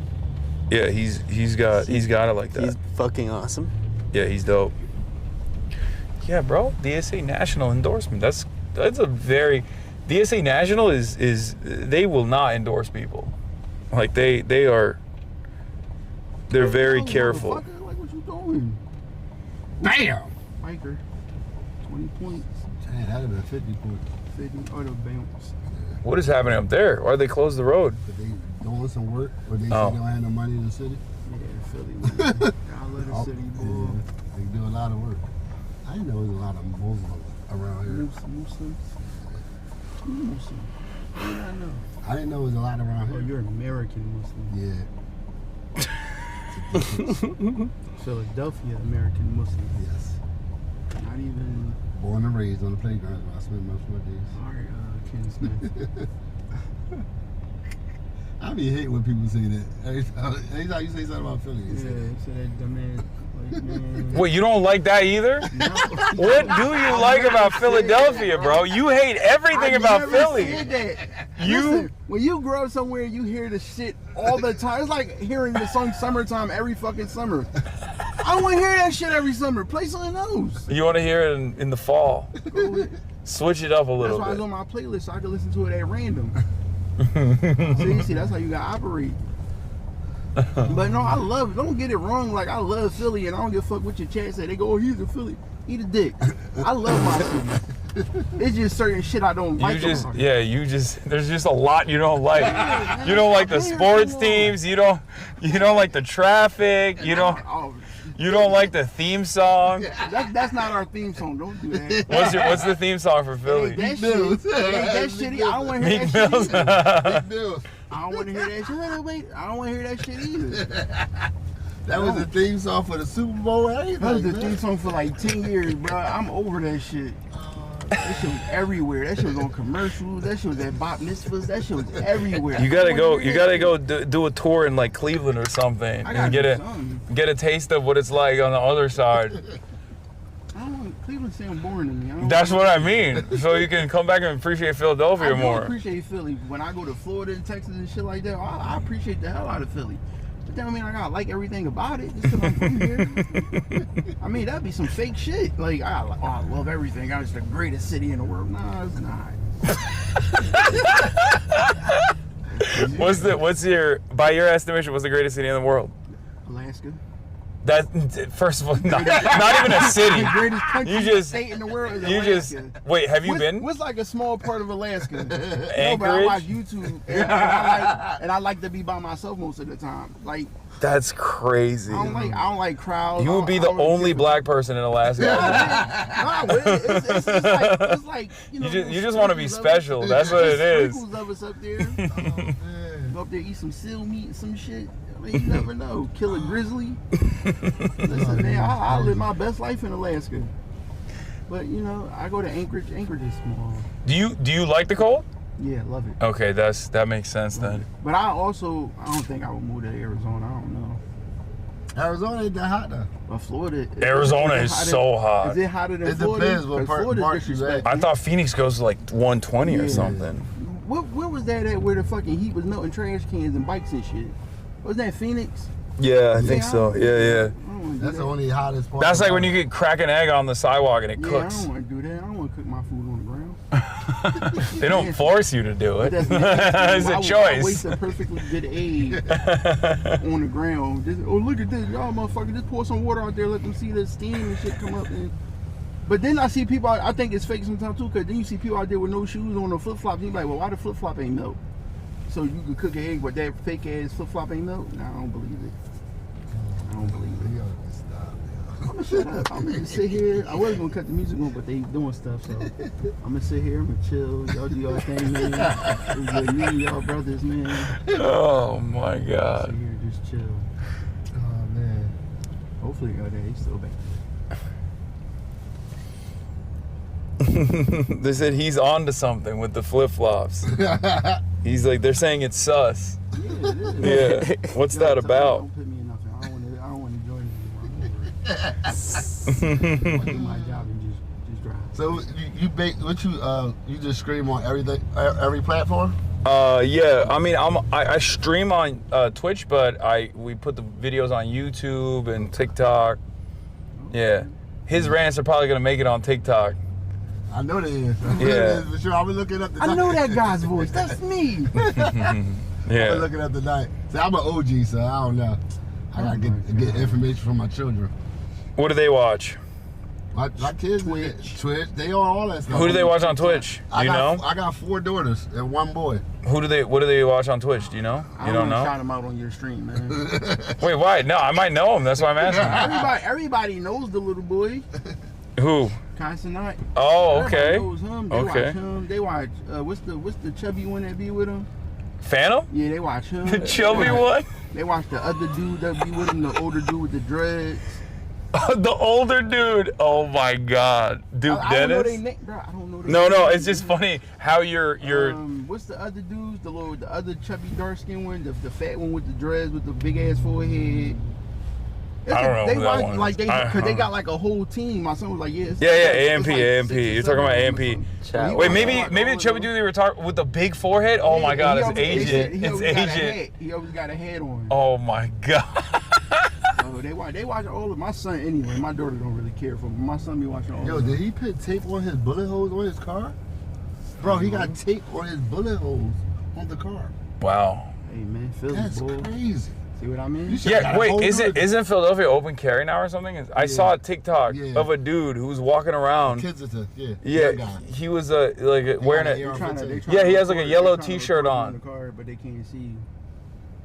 That's crazy that they're like literally. Hey, how you doing? Wait, don't wave them over. They're gonna come. No, over. I'm just waving at them. But that's crazy that they're intercepting the car. Yeah, there's a dude with like a yellow T-shirt I was watching, and he like got this 18-year-old to also have. Man, you need to be locked up for that, bro. They hit your car that many. They hit his car 8 times, bro. He got tape on it, like he alive though. Like regular tape. But he alive. You think he was driving while he got shot? Probably not. He probably was at the Chinese store and he probably was in his house sleep and they shot his car up. Yeah, there's no way. Fuck my woman. That's yo, but he really put like tape flex on tape. It wasn't like it's like a dollar store tape. He doesn't want. He doesn't want to mess with the aerodynamics. Yo, they already fucked it up with them bullet holes. That's why his shit be wobbling when he be driving. Yo, I'm not really gonna talk no more, man. Y'all got me. Really got tape on his jaw. But yeah, what's that? So you do open carry now in Philadelphia? Yes. Yeah. That's crazy. I saw him like walking around cops and yelling. Mm-hmm. He seemed a little unwell though. I was like, but he's only like 18 years old. Yeah, I was like, if there's a dude who shouldn't be open carrying, it's that guy. He was like yelling. He's like, you can't do anything. This is legal now. I was like, bro, you should not be antagonizing the police. It's legal to a certain extent. Like when you feel like somebody's like a fucking safety hazard because they out here with all this crazy. That's what I'm saying. He gave safety hazard vibes a little bit. Yeah, because I don't know where they going at. They might be turning. My man in this little. Someone just said most of Philly shouldn't be open carrying. Oh, watch your mouth, yo. Whoever just said that. Look, he is very too big for that. He'll be alright.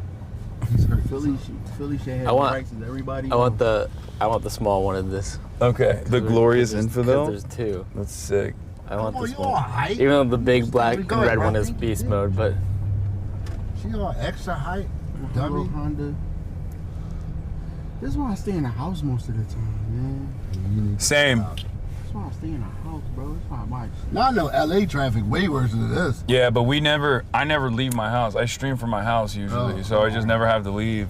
I could dig it, man. And with LA traffic, it's like there's certain hours where it's unbearable, but then the rest of the time is fine. Oh, okay. Gotcha. And there's also there's a direction, right? Like traffic is always going in one direction. The other direction is wide open usually. So if you're not going in the direction of the traffic, you're fine. These guys are what is this, a railroad or something? They're the train station, 33 train station. So this is right here just a street that they just fucked up. For no, the city said they don't have no money, but they want to dig every day. Gold, man. You should beat your horse. That'll be good though. So public transit is good, and it will. Beep it and go nowhere. So. It will alleviate traffic density. Less cars. Man, when I was a kid, man, I was told we was getting flying cars in the year 2000. That's what I'm waiting for. I want to be like the Jetsons. I know, man. I want to be like the Jetsons, man. Yeah. Instead, you got AI. That's all you got. And now, now you got AI that's art. What y'all got. That's your shit. That's the you. How old are you? I'm 34. I'm almost here. I'm. That's not. No, you're Unk. You're Unk. Not me. I'm good. So you're Neff? Yeah, I'm Nev. Dude, there's just no way. That shit like he was like 26. I thought he was like 25, 24. Damn, y'all thought it was 25? Don't say sounds great. Bro, see, now you said it on camera. That was fucked up. You should not have said that. You should not have said that on camera. Yes. I'm taking that to the grave, which is soon because I'm 34. Oh, man. Damn. She checked got him to spill the beans.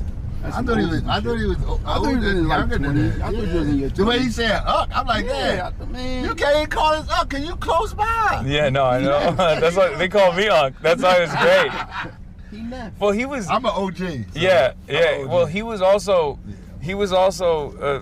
popping off about how the NBA is soft nowadays. The NBA is soft. It is. See, now we back on that. yeah. LeBron is flopping. you know he was King Flopper, man. You know he was. You're like, no, you really did hit LeBron. You was one of them fans, wasn't you? yes.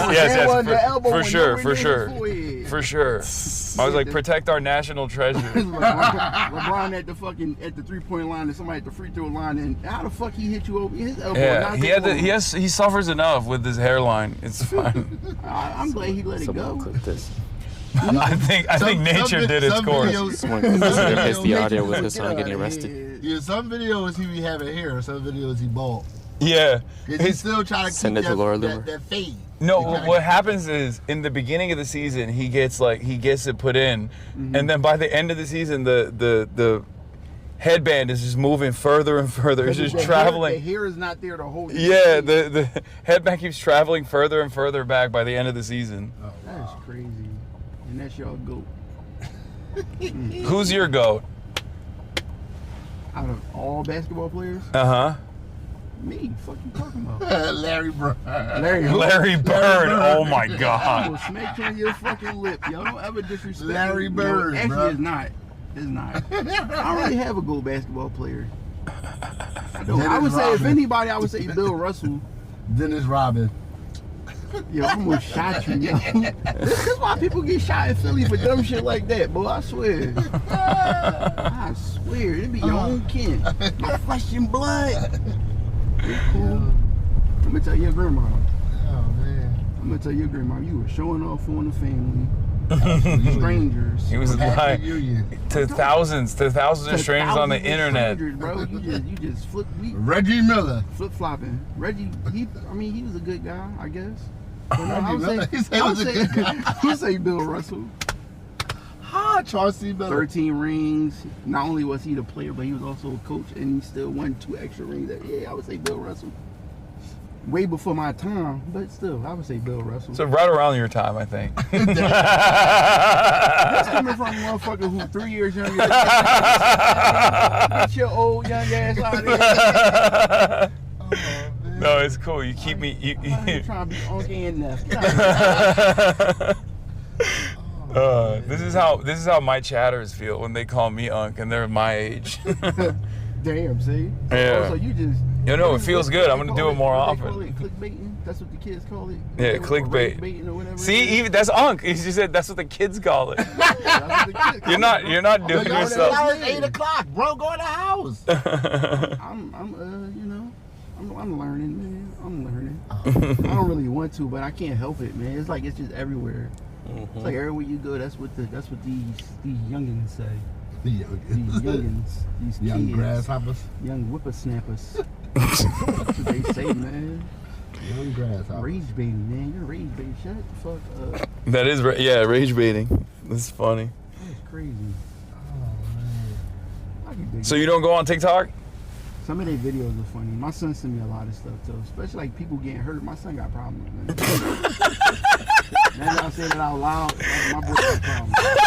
Oh, man. Now you're cooking your kid. Now you telling billions of people about your kids. They're never going to meet my son, so I don't care. My son like. I know, don't but care. you just brought up HasanAbi. Like what if HasanAbi hears that your son's got problems? Okay, he can't beat me either. And then I'm gonna just go in on him and his whole little team, his little damsels in distress. And I'm gonna just have to go on there and I'm gonna just start, you know. Is they still following us? Yeah, they still behind me. I practice non-violence, but I love violence. 36%. Yeah, we'll make it. It's normally the opposite. Normally people say, I hate violence, but... No, I practice non-violence, but I love violence. Keep it there. You don't understand. I told you they was gonna be a great day. Did I not say that to you? Yes, you did. I told you. Yeah, you guys got a new spot to go to now. I know, right? It was good for sure. I wasn't gassing it up because the chef was there. Tall glass of tea. Yeah, it was good. I thought you was bullshitting. You thought you was gonna do like the dude from McDonald's, take that little baby bite. Chat. That's why I'm pointing at the floor. Oh yeah, like the CEO.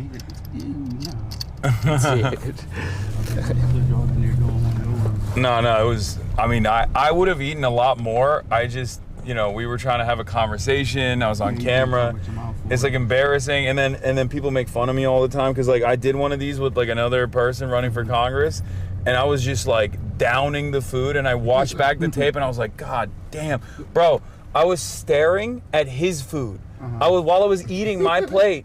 While I was finishing my plate, I was staring down his food. I was like, and I remember in the moment, I was thinking to myself, like, I kind of want to ask him if it's embarrassing, but I kind of want to ask him, can I get some of yours? I got a piece. Some big back shit, man. Oh, yeah, I'm definitely. Listen, man, live your truth, man. That way nobody can use it against you. Yeah. They still do, though. They still make fun of me. See, but that's because you in the public eye, so you get them more to pick at. I bet if you were looking at them individually, you had so much ammo, man. Oh yeah, exactly. It's so funny, but it's all good, man. That's what happens on the internet. They chirp anonymously, But it's good, man, because like I said, man, it lets them see that you're human, man. You're a normal person like everybody else. Yeah. We all got our own shit with us. See, this is the wise words you only get when you live 37 years. Okay? Man, this is the wisdom. This is the wisdom that you arrive at. Listen, man, I've been through some shit and I've been around for a long time, brother. I understand how shit works. Do's and don'ts of life. I know, but I'm giving out game. Shit. My bad. Yeah, he's running the clock. He's running the clock. He's like, I gotta go to work after this, man. These young folk need to hear this. Man, these little fucking kids, these little fake ass thugs out here. They need to understand, man. You need to understand what life is really like. They all think people supposed to know. Let me get out. Okay, this is straight up Unk talk. This is straight up Unk talk. Let's give you the class. Let's give you the class. Yeah, poetry going in, brother. Yeah, you guys think you're hard. I don't even want to say that, man. But they all do think they tough, though. I will say that. But now you're gonna have some YNs looking for you later. Ask me if I care. Out here damning these YNs, they'll be mad. Yeah, they're like, we heard what you said. Yeah, I heard what you said. And then it's like, what's next? Where do we go from here? Why you have to talk to us? But where do we go from here? You little niggas need to listen. So y'all listen to y'all parents, y'all listen to everybody else, but like Anyway, go ahead. They listen to podcasters instead. Well, then you need to be giving them some of this game, man. No, I do. YNs don't listen to you. Yeah, they do not. They do not. They do not listen to you. I wish they did. I wish they did too, man. Yeah. They learn some shit. I would have an army. You man. All these little. We'd be storming the Capitol. January 6th style. Wow. Everybody's got the shiesties on. I know them shit stink. Oh my God. They got their balaclavas on. I know them shit stink, boy. I seen a young boy with one of them drills on like a couple days. It was like 80 degrees a couple days ago. Young boy was out here with the shiesty on. Some fool walked past us earlier with one on. Like, a whole joint. All black with a book bag on. And be talking and spitting and all. I'm like, I know that shit stink, bro. Oh my God! Wait, didn't they make it illegal to wear shiesties here? Isn't that? Wasn't that a thing? I feel like they did that somewhere. I forget which city. They did it here, but it didn't work out. Yeah, that don't work for these kids. Yeah, it's also that's like telling them not to put black on. They don't have black on every day of the week. Yeah. Also, it's just, I mean, it's kind of ridiculous to try and regulate a piece of clothing. Yeah, they did try to take it. They tried to take the hospital masks, but that ain't working for nobody. Yeah, they tried that too. But that's why they started rocking the shiesties, because they started taking the hospital man from people. You can't go in certain spots with a mask on. And then you tell them, you know, yo, you can't wear this. And they like, I can't wear what? This is against my rights. Yeah, right. I mean, it's true. It's true, though. It is true. Like, I mean, technically. Yeah, it look weird because it's dark now. Oh my God, man. Yeah, he's taking us the long way around. He's still spitting wisdom. Bro, honestly, man, I want to go home and go to sleep, bro. I got like 30 minutes of sleep today. And I had to come here and deal with you little young thugs. 3 years younger. Yeah. Shit, the way you made it sound, you was 19 out there. I mean, it felt good. It felt good. It felt good. It still feels good. That's crazy. I've never met people that much older than me.